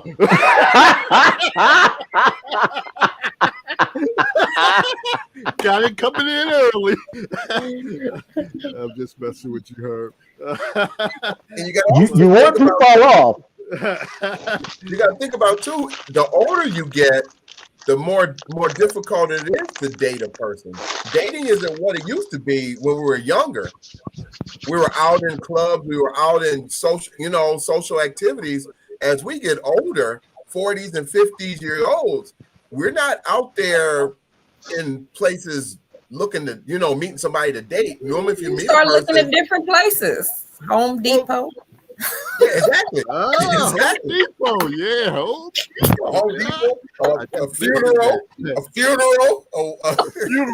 Come on, man. A funeral? Is it that bad? Is it that bad? You imagine somebody pushing up on you at a funeral? Oh my God. You meet them at funerals. You meet them at hardware stores. Probably so, at a funeral. Banquets, the way church banquets. There's a lot of funerals and a lot of shit happening. Yeah. And just keep running into the You same meet people. people in the same circle, whatever, and that's It's a bad. That's difference. sad. You I ain't meet trying to people. come up in a funeral. I've made a conscious decision to no longer date. Whatever. Date what? That's why I'm wearing my ring finger. I'm wearing a ring. I'm trying to make sure everyone stay away. I'm not dating. Whatever. Oh my God. I'm in a relationship. Whatever, I'm done. Lakeisha Perry. What? Oh, look at Christine. She got a ring. Excuse me? You know what? They both got on I'm rings. not dating. Whatever. I'm done. Whatever. Is I that your motto I'm too, good Christine? Yes, it's fall back. Fall back. That's what Whatever. that means. I'm taking. Whatever. I'm done. Whatever. I am in a relationship with God and God alone. I will go out and have fun with friends, and that's it. I can please myself. And Oh Lord, that's a lot of. It's not the same. That ain't the same. Exactly. I mean, sometimes it's better. That's actually that's one of our questions coming up. That's one of our discussions coming up too. We got to talk about that. That's right. That's one of our discussions coming up. I'm done. I've had my share. I don't need them more. So Amarita said, to sum it up, Willie, I guess your stalker found herself a WAP, Willie A. Price, to put that WAP on. Wow. You sure did. Wow. But that's over with now, Amarita. That's all over with now. That is funny. That's all over with now. No more. Uncle Jerk. Why you ain't here, Uncle Jerk? Grandma better roll them drawers. When I come to town. I can't with this character, man. Oh, man. You guys so Y'all bad. crazy. Uncle Jerk, man, we need you on here, man. Everybody, For real. I want to see you. We need you in the counselor's corner, man. You funny. That's right. For real. So, segue to what Willie said. Willie, lead that off. Whatever. When you said that was the next thing, the next topic that we need to talk about. What's the next topic? I thought we weaponizing sex. Yeah, I don't know. Do women need men for sex? Oh, do women need men for sex? Yeah, that's what women you just want said. to need men for sex, finances, I just said it. I do not. Do we need men for sex? Is that what you asked? Yeah. Do women need or want or need men for sex, finances, and protection, or for nothing at all? Wait a minute. So Anthony, I am grounded, sweetie. That's why I'm here. I'm at peace with Lakia. I don't need to be in a relationship. I can please myself. And sometimes and that's why we're on this subject now. Yeah. So what do you mean you can please you? But you know what? And you're right. You can please yourself. Mm-hmm. But what a lot of times what's missing in that is the emotional effects of having a sex with a person. And so I mean anybody can please themselves, but the emotion part is what that male and female or whoever you're with, that's what they bring to the table. But if you're dealing with if you're dealing with jerks and you're dealing with liars and womanizers, I'd rather keep I have family, I have friends that I can receive that love from. I have children I can receive that love from. I can do without the extra. That's what I just talked about that. I would prefer to chill and be in my space and let everything else go. I can handle myself. So basically, you saying you have enough people to keep you occupied, so you don't think about it. Yeah. Because and certainly your kids' connection, and the connection from a man is totally different. And they can't fulfill I don't need that. Most men, I'm sorry, in my opinion, are not ready to give the emotional commitment that most women are looking for. And I just don't want to expend the energy to try to figure out if they do or not. I think I just don't want to I don't want to do it anymore. I opted out. I'm opting out. That's it. So you can shut yourself off from the world, and we were just having that discussion because somebody hurt you, now you take yourself away from the world, and so now you basically shut yourself off from somebody who could really be that person that you're looking for, because now you're not. Remember, I said you don't want to trust a person. You don't want to, you don't want to let your guards down. All those things because of what you went through, maybe once or twice, or with this last situation. So now you just shut everybody out, and that's not good for you. Well, I say it like you've given up. I don't think that's the wrong thing, though. I don't think there's nothing wrong with a person making a decision to just give up. It's not giving up, just to leave the dating game alone. I don't think it's a bad thing. I think it's healthy. How are you gonna miss me, Anthony? I'm not going anywhere. I'm just not dating. You're already married. What did I miss? You're married, so it doesn't affect you. Okay. I'm just saying. I just think that it for me. I'm 44 and I've been dating for years. I was married for 11, but and I just feel like it's not for me. I think it's best that I just do what I'm doing as far as with my career, with my children. Maybe later on in life, but not right now. I can't do it. I'd rather just have the platonic friendships, enjoy. I went to a UFC fight the other night. I loved it, had a great time. And enjoy friendships. I ain't got to worry about nobody going home with me. I'm not going home with nobody. I got to worry about how my house look. It's my house. If I want to leave something on the table, I'm going to leave something on the table. I don't have to worry about if I want to take my panties off and throw the drawers on the floor. That's my business. Okay. He might like that. Uncle Jim probably would say, I hope they ain't granny panties. I don't care. Say, I hope they ain't granny panties. Or Willie might say, I hope they ain't granny panties. But if they are, like she said, it's about her. That's it. But I can feel her. I can feel you on that, Lakia. I've felt like that at times. I didn't feel like I had given up altogether, but I have definitely had times where it's just like I don't want to talk to anybody.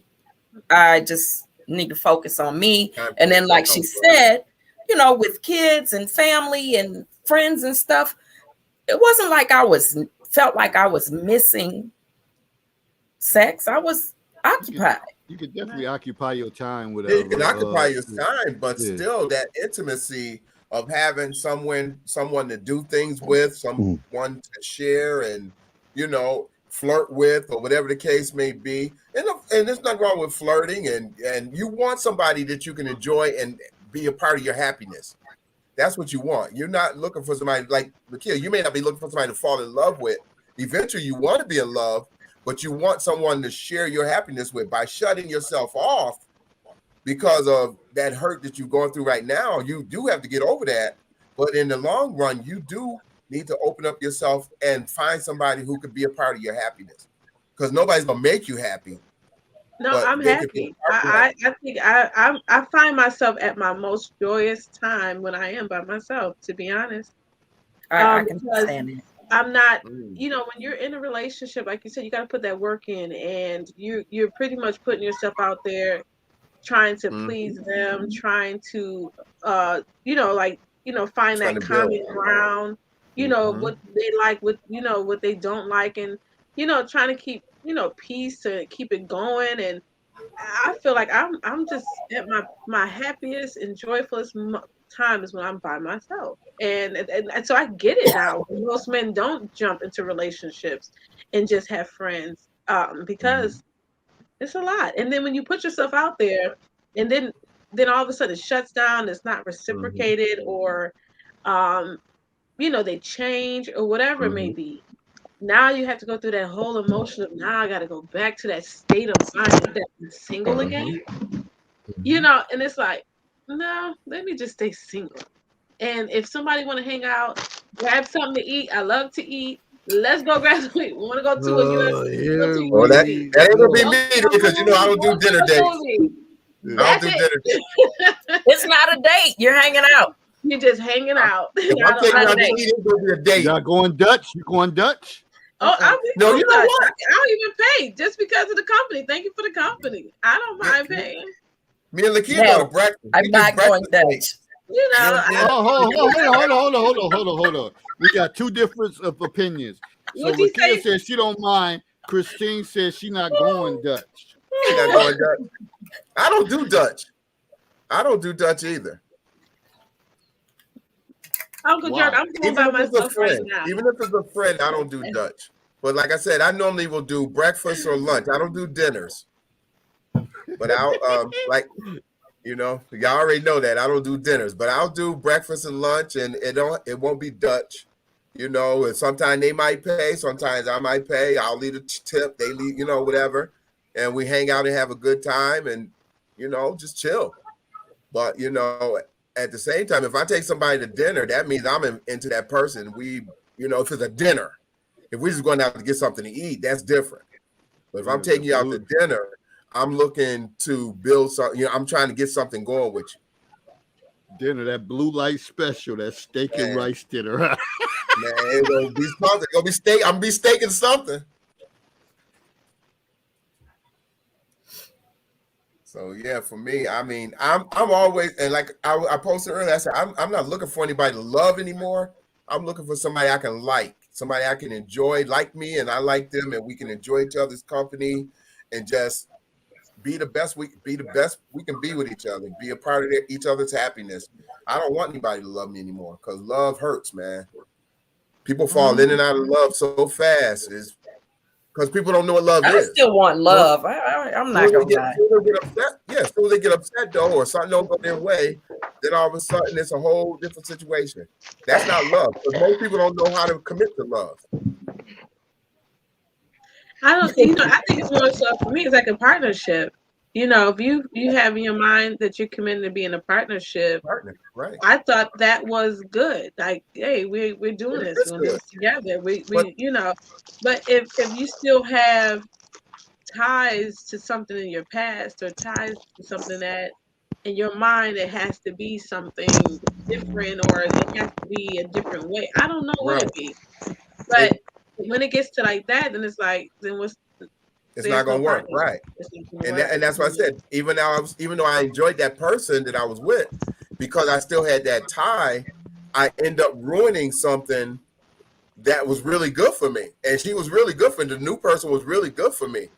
And I realized it, but I still was so tied to that person because they were there for me after my divorce and brought me out of my depression. Trauma bond. Yeah, I was. And so with the new person, I really did care about her. I really did like her. And I could see myself being with her, but I was still had a tie to that other person. So how do you move forward when you always connected, not I'm gonna say always, but you're connected to a person, and even though your objective is to try to move forward, but you still connected to that person. Like how does that work? How do you get past that? How do you get past that connection? You can't until you break that connection. That's why I told you. I said with me, I was so busy trying to hate her, it kept me connected. Once I said I will always love you, but I don't like you, and because I don't like you and the things you've done to me, that broke the connection because I didn't like her. Every time I would see her, like 3 weeks ago, I would look at her and I was just like, "What did I ever see in you?" Because other than sex, there was nothing nothing we talked about. Even when I talked to her 3 weeks ago, she was talking to me about sex and trying to kiss me, and I was like, "No, that ain't happening." So there was nothing else other than that we had. So once I realized I love you, but I don't like you, and because I don't like you, I can't be around you, and that allowed me to be able to move on. I agree. I think you have to don't be in denial about how you feel. Like process those emotions. You know what I mean? And after and like for me, I think the previous time that I was caught up in a situation like that, and I just said, okay, fine, I'm just gonna give in. I'm gonna stop fighting this thing because it seemed like the more I fight it, the more I desired that person. Like you said, I did. I desired that person. The more I fought it. Yeah. But when I finally gave in, that's like, okay, but then I moved on. And now I'm like, I don't want to go back there because that's not where, again, there was no peace there. It was always some kind of discomfort in whatever the situation was. It just was never no peace there. And that's for me. I need to have peace in my life. Exactly. So Peace of mind.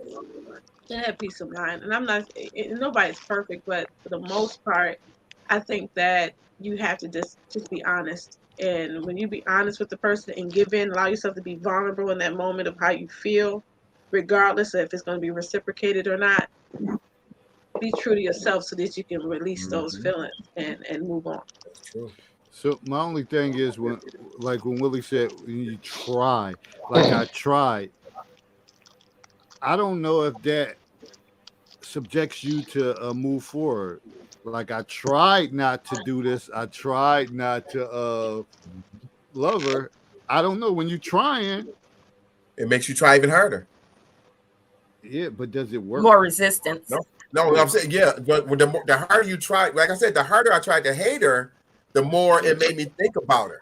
But when I said I don't hate you, I love you, and because I love you, but I don't like you, that's what made it for me.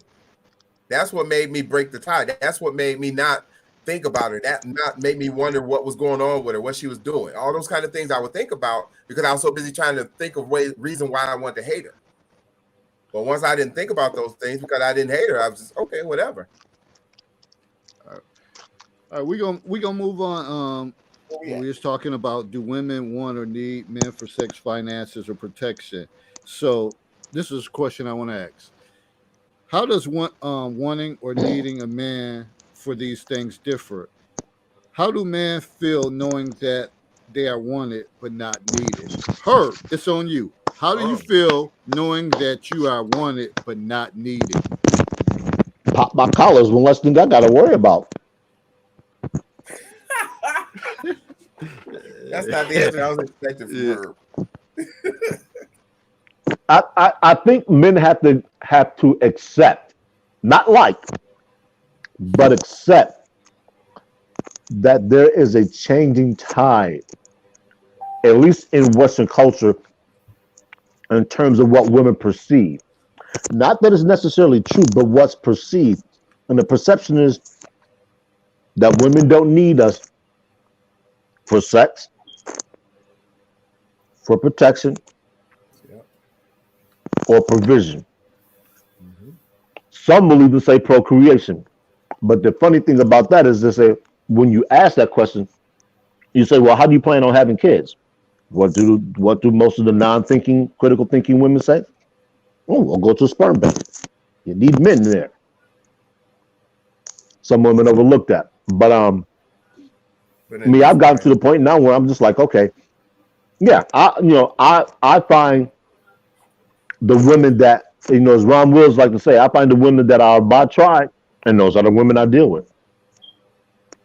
It's simple enough. I think men just, like I said, have to come to grips with the fact that this is where we are now. There's a changing shift. There's a changing thought process, and the way a lot of women are living, their desires and needs are changing, and they can change other women, and the pendulum can swing back the other way. So I'm just like, get used to it, man, and celebrate your freedom. If they're telling you they don't need you for anything, treat them like that. Mode one. So basically, get in where you fit in. When you hear those key words as a man, you should just step or say, I'm not going to put too much into it, because our initial conversations, when she's like, oh, I'm self-sufficient, I could do whatever I want to do, you might as well say, shit, it ain't no need to pursue her. Don't waste your time. Why waste your time? And that's can I go? Because that's how I feel. That's how I feel. For me, if I want, like I said, I want to be in a relationship. I want to be with somebody, like I said, they could be my best friend. If we like each other, I'm not looking for somebody to love me. I want somebody that I like and I can talk to, communicate, spend, and do things with and share and those kind of things. But if I meet a person and they're talking about what they don't want and what they don't need and all those kind of things, that's too. I want peace of mind on top of all that, and that's not going to be peace of mind for me, because when things don't go their way, it's always going to be, well, I don't need you anyways. I don't, it's always going to be some retaliation type of comeback because you said or didn't do something that they wanted you to do or whatever the case may be. I don't want that. I don't want somebody who's quick to throw in the towel when things don't go their way. I want somebody, even though we're friends and getting to know each other or building a relationship, I want somebody who's willing to make that commitment to build a relationship and not ready to throw in the towel at the So first. why do you all, it's like you all automatically take that negatively. If a woman doesn't need you but wants you, that's automatically you all automatically sound hostile. Well, treat her like that then. You know, it's maybe it's not necessarily a slap in the face to say, I actually think it's quite sweet. I don't need you. I want you. Right. I'd rather be wanted than needed. Who But wants the to thing be? I'm with you because I need you. I can't let you go because then I'm gonna fall on my face. But I don't really even like you or want you. Yeah, it's a big difference. But the thing is, But there's a Christine, big difference between needing, like you said, needing and wanting a person. But most of these women are saying, I don't need a man. And so they don't want a man either. They only want a man to do Right. certain things for them. No, that's not true. Right. They only want a man to do certain things. A lot of them just may the want a man women for that money to add things to what they have. They might only want him for sex occasional sex, and they may have a couple of friends that do that. But right. when I feel like this because technically no, I don't need a man, right? Yeah. But nobody have needs a man in my life. life. To have a man in my life, if I have a man in my life, then his goals become important to me. His needs not that he needs me to fulfill those needs, but his needs become important to me and vice versa. So it's not that, because the same thing with him, he don't need me, but he wants me there. We want each other there. We enjoy each other's company. We're good together. That's that development, which is what I was talking about earlier. When you want each other, you not, like I said, I don't want anybody to love me. That's like we need somebody because I love them. But when you want somebody because you enjoy their company, you enjoy being with them, they're helping you to grow, you're helping them to grow, y'all supporting and encouraging each other. That's a want. I understand. That's what I want. I told you I want to be in a relationship. I want somebody to be with, but I don't want to be in a relationship where that person is so, because they've been hurt and they got that guard up, and I don't need, constantly reminding you that they don't need you or they don't need, you know what I mean? That's what I'm talking about. Not so much that they don't want to get in a relationship. That's what you're saying is different. But you also made a comment, and I wish I could quote it correctly, but you were saying that how a woman might change up, and then all of a sudden, you're together, then she changes up on you. Did you say something like that? Yeah, if she gets mad, then it's I didn't need you anyway. I said right. If she doesn't really want, the thing is, but the same thing happened when you saw the woman after you had sex with her. You saw the things with her legs. You changed up on her. So it's like it goes both ways. You know what I mean? And that's the thing that keeps happening. And I think it happens a lot in relationships too. But that situation and what we're talking about now and what that was, we weren't in a relationship. Yeah, I was just having sex. But I bet you that's not what you wanted. I'm sure she wanted that's what I said. Though. I was with this person and we hung out. And that's what I said. We just hung out. And when that happened, But did she want more? How do you know she didn't want more? Well, when she saw the look on my face, like I said, remember I said eventually we separated. We grew apart. She probably wouldn't have gave you none if she knew you was gonna be acting like that. Of course not. Of course she wouldn't. Okay. And I wouldn't have gave you switched up on her. I did not know. Change up game, Willie. You switched up. I wasn't thinking. You wasn't thinking she was gonna have coochie knees. Yeah, it was the back of her legs. The coochies in the back of her legs. That's what it was. That's what I'm saying. That's what happens. Like, that's the thing I'm saying. Like, so when does it draw the line? When do you kind of? And everybody has to answer that question. Like when you say, "Okay, I'm gonna make a decision to make a partnership with somebody," You made a decision to make a partnership. Okay, we know partnerships can be broken. What is the breaking point?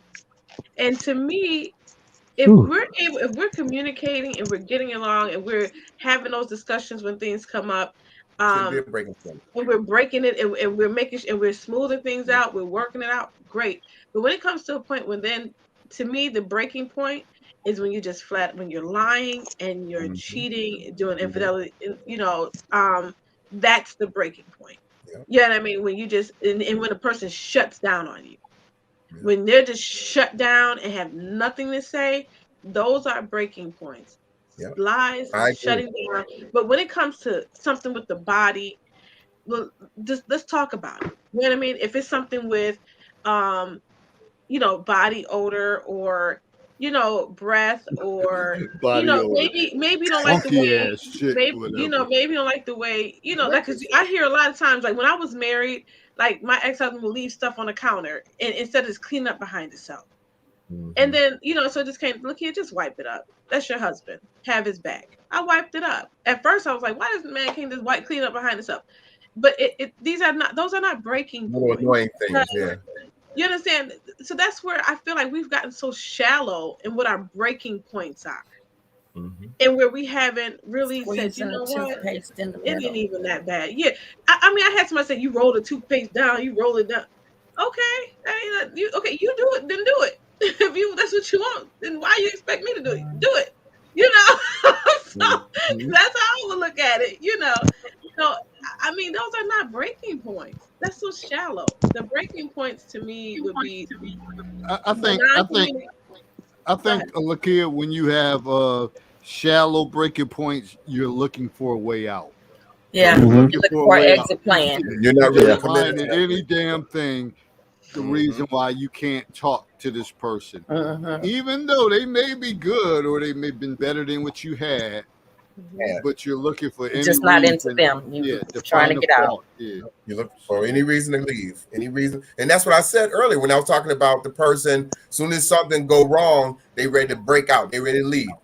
They're quicker to leave than they are to make the relationship work. Yep. I'm not trying to date somebody like that. So when I meet somebody in there talking about I don't need a man, and that right there is telling you, no matter, there's always going to be something that you're not going to be able to do that she's going to use as a reason to not, put a full commitment into that relationship. I'm not trying to hear what I don't need, what they don't need, and where are we going? What are you trying to do? And where are we going together? Or are we not going together? Are we just hanging out or being friends, whatever? Then, okay, at least I know where we're going. At least I know what we are, and I don't expect anything.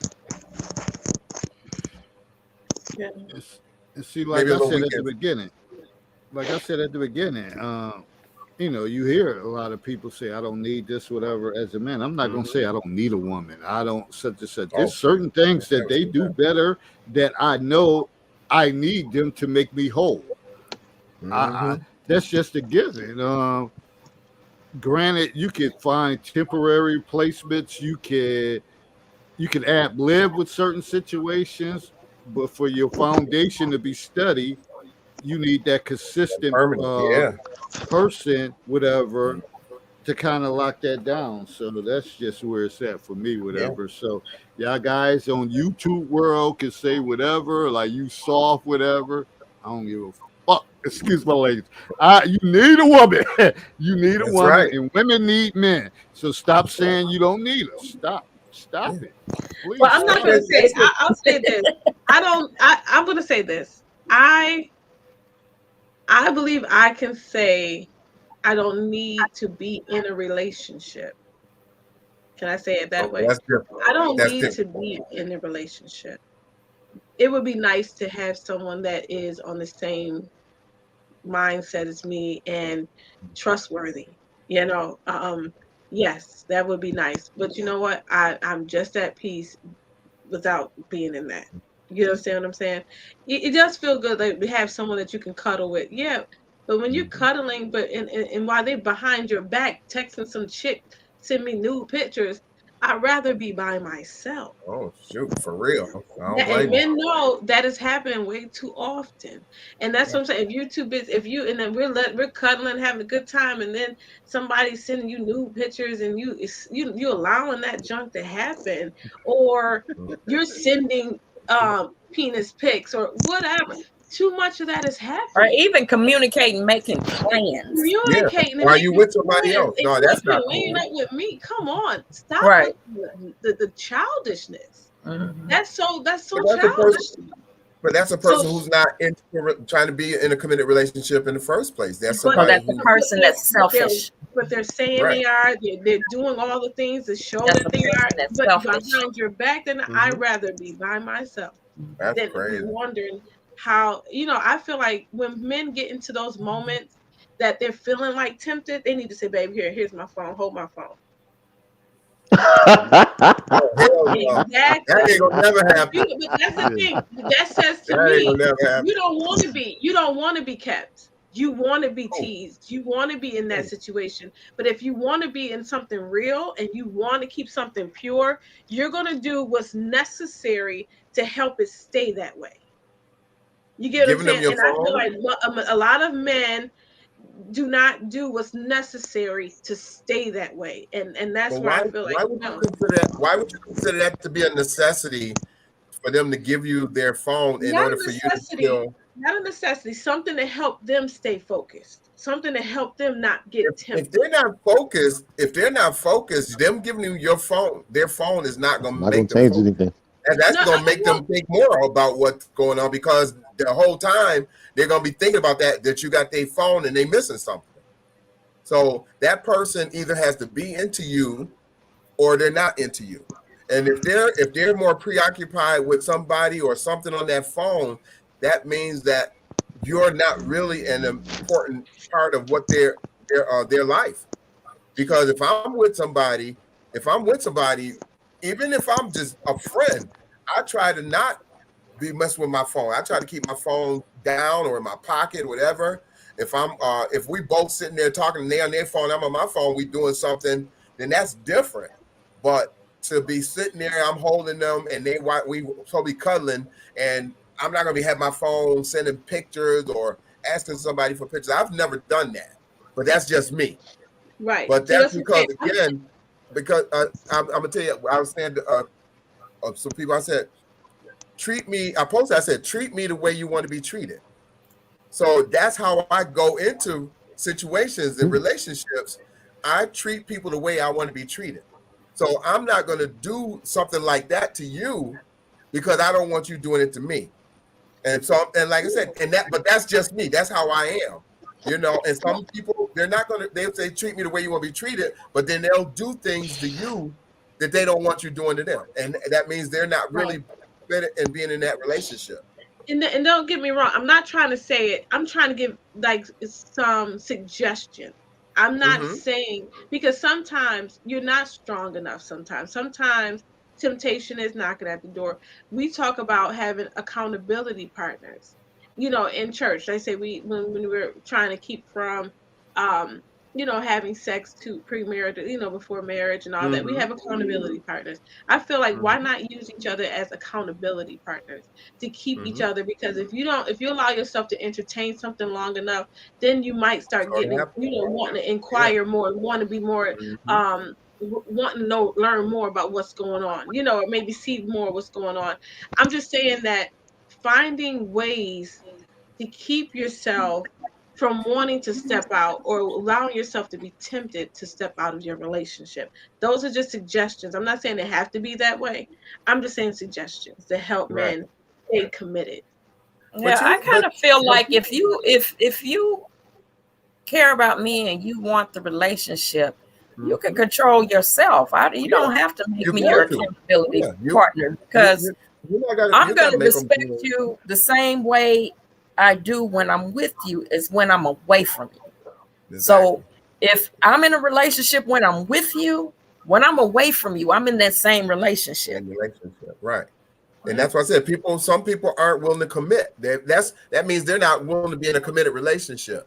Right. they're in And a I committed would relationship, expect that. they're gonna do the same things with you when they're with you and they're not with you. They're gonna treat you the way they want to be treated. If they're not doing that, if they're not committed to that relationship, it don't matter whether you got their phone or whatever. They may have a They'll backup find phone. another way. Right, they're gonna find somebody to do what they're trying to do. They're Sorry. going to find some kind of way to do what they're trying to do. And so, I mean, like I said, that's what you have to look at. It's not, you getting their phone from. And the thing is, if you feel you got to take their phone, like even take their phone, then right there, you already should not even want to be in that relationship. If that's the only way you can prevent them from putting from taking their attention off of that and putting their attention on you, then you're never going to fully have their attention. Listen, If it was really that like a problem like that for him, if he was gonna be somewhere that he felt like it was somebody there that was very tempting to him, seems to me like he would take me with him. That's gonna cut it all out. Mm-hmm. You know what I'm saying? I don't feel comfortable He's gonna do going here whatever by it takes. myself. Yeah. Baby, come with me. Yeah. That Whatever way it he takes doesn't to have keep your to. relationship He going. doesn't have to tell me anything that makes me feel like I can't trust you. Mm-hmm. No, and please don't get me wrong. I'm not trying to say this is something that people have to do. I guess I'm thinking like I know that someone was just a who's an suggestion. No, I know it's a Yeah, you make suggestion, a but suggestion. Like somebody who's an alcoholic.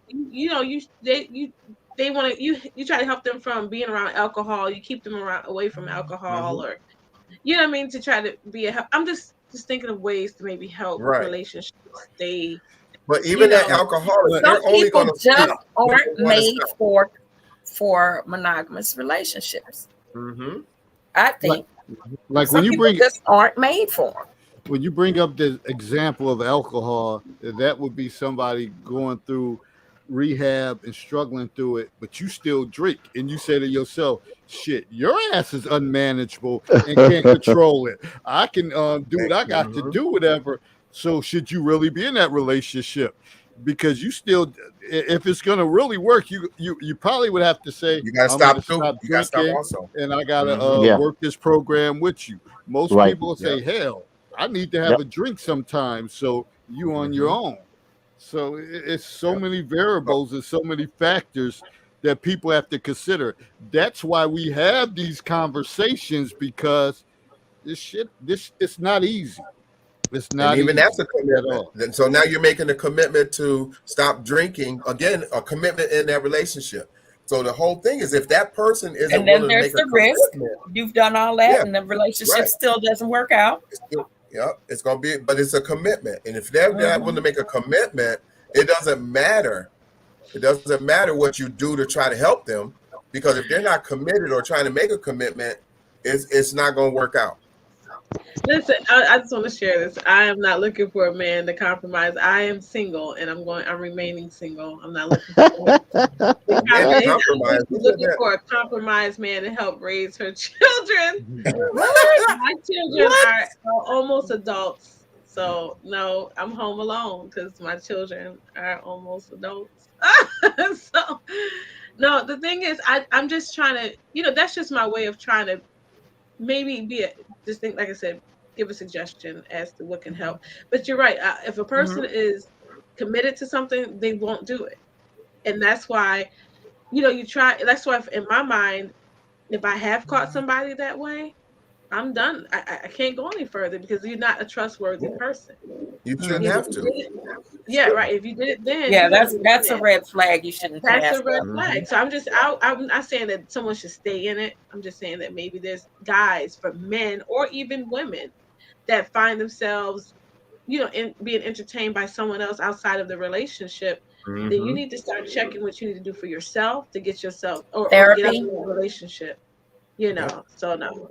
Figure out or why do you like you're can't doing, just keep to yourself for a while till you figure you're ready. Like you said, right. You keep it to yourself, enjoying your friends and your family, and right. going to breakfast with me, and we good. I like to eat. I know. That's what I said. We got to do our breakfast. We ain't done breakfast in a while. I know. We're due for breakfast. Okay, we'll do breakfast on Saturday. Saturday. Friday. We do breakfast on Fridays. Herb said, hurry up. The motherfucking wings is on the way. Oh no, I'm good. We've been eating the whole show. I know. All that rattling and ruffling. And Yes. Like share or something. Uncle Jerk said she got a lot of rules for a woman who got more kids than the old lady who lived in the shoe. You know, they're not listening to me. Yeah. They're just giving off silly comments. Yes, that's what he's doing. I see it. And I'm not setting my ways. I'm just chilling right now. I'm just chilling. If anybody know me, they know I'm not setting my ways. I'm always willing to work things out.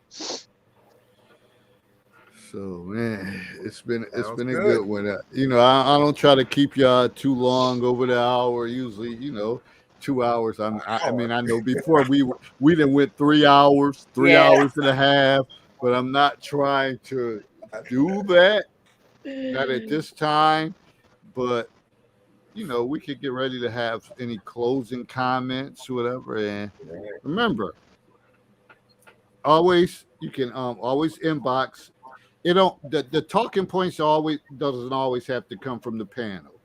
It could be burning desire, a hot topic from you listening, like, hey, let's talk about this. You can inbox any of us and somebody could say, hey, this is something good to talk about, because we like to talk about stuff that happens on a day-to-day basis, real life situations.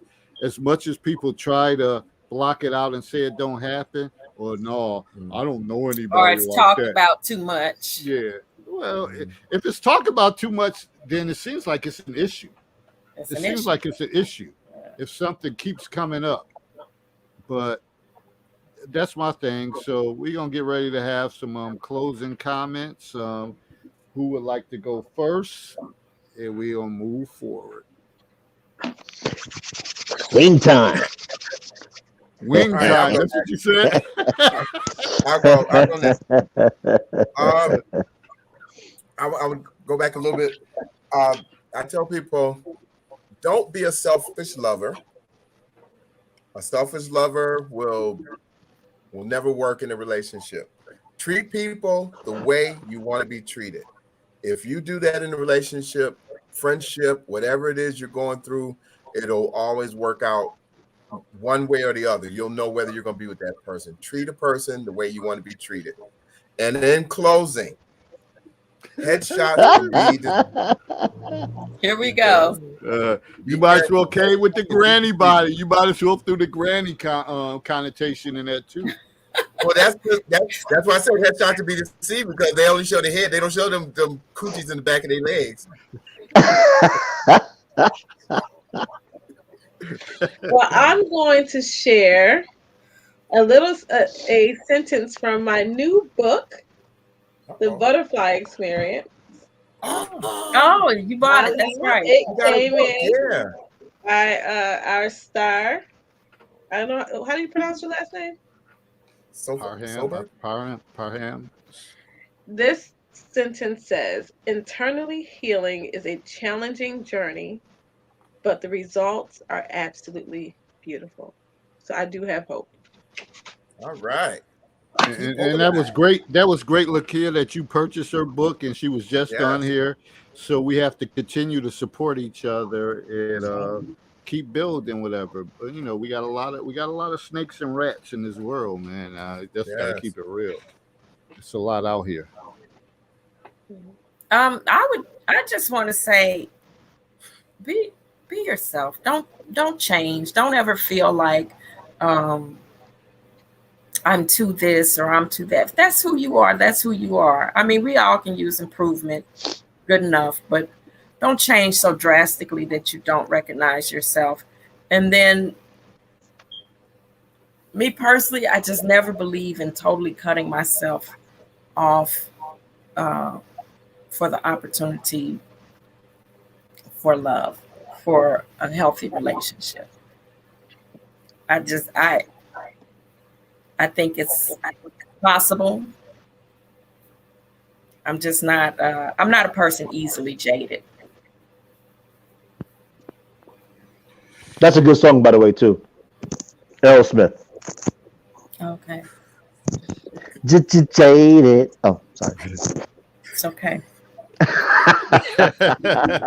You got your mother's style, but you I think, yesterday's yeah, child. I think for Ooh, me, yeah. it's just the healing part. So I'm going through the journey of Mhm, healing. mhm. And I can definitely understand My, that. yeah. Yeah. Definitely have done that. Ooh. Herb, stop, dude. Hey, Ribs, hey, take us out on a song. Come on. All Oh right. no, So I can't sing an Aerosmith song. I'm not that good. Aerosmith is different tone. I can't do Aerosmith. Sorry. everybody went. Herb, did you go? Nope. Herb didn't You go. didn't. Mode one. Put it on the table. Stop wasting time. If you're just after sex, let her or him know that you're just after sex. Stop being what he calls a manipulative time waster, the prudish. I can't remember the other four, but anyway, um, the older you get, time becomes a factor, and a lot of people, they always are focused on certain things, and they neglect to realize that stop wasting time. You- Be honest with yourself, because once you're honest with yourself, nobody should be able to shake that core. Like people say stuff about me all the time. I'm just like, and it pisses them off. And me, I get a right kick out of it. I'm just like, okay, you're not for me.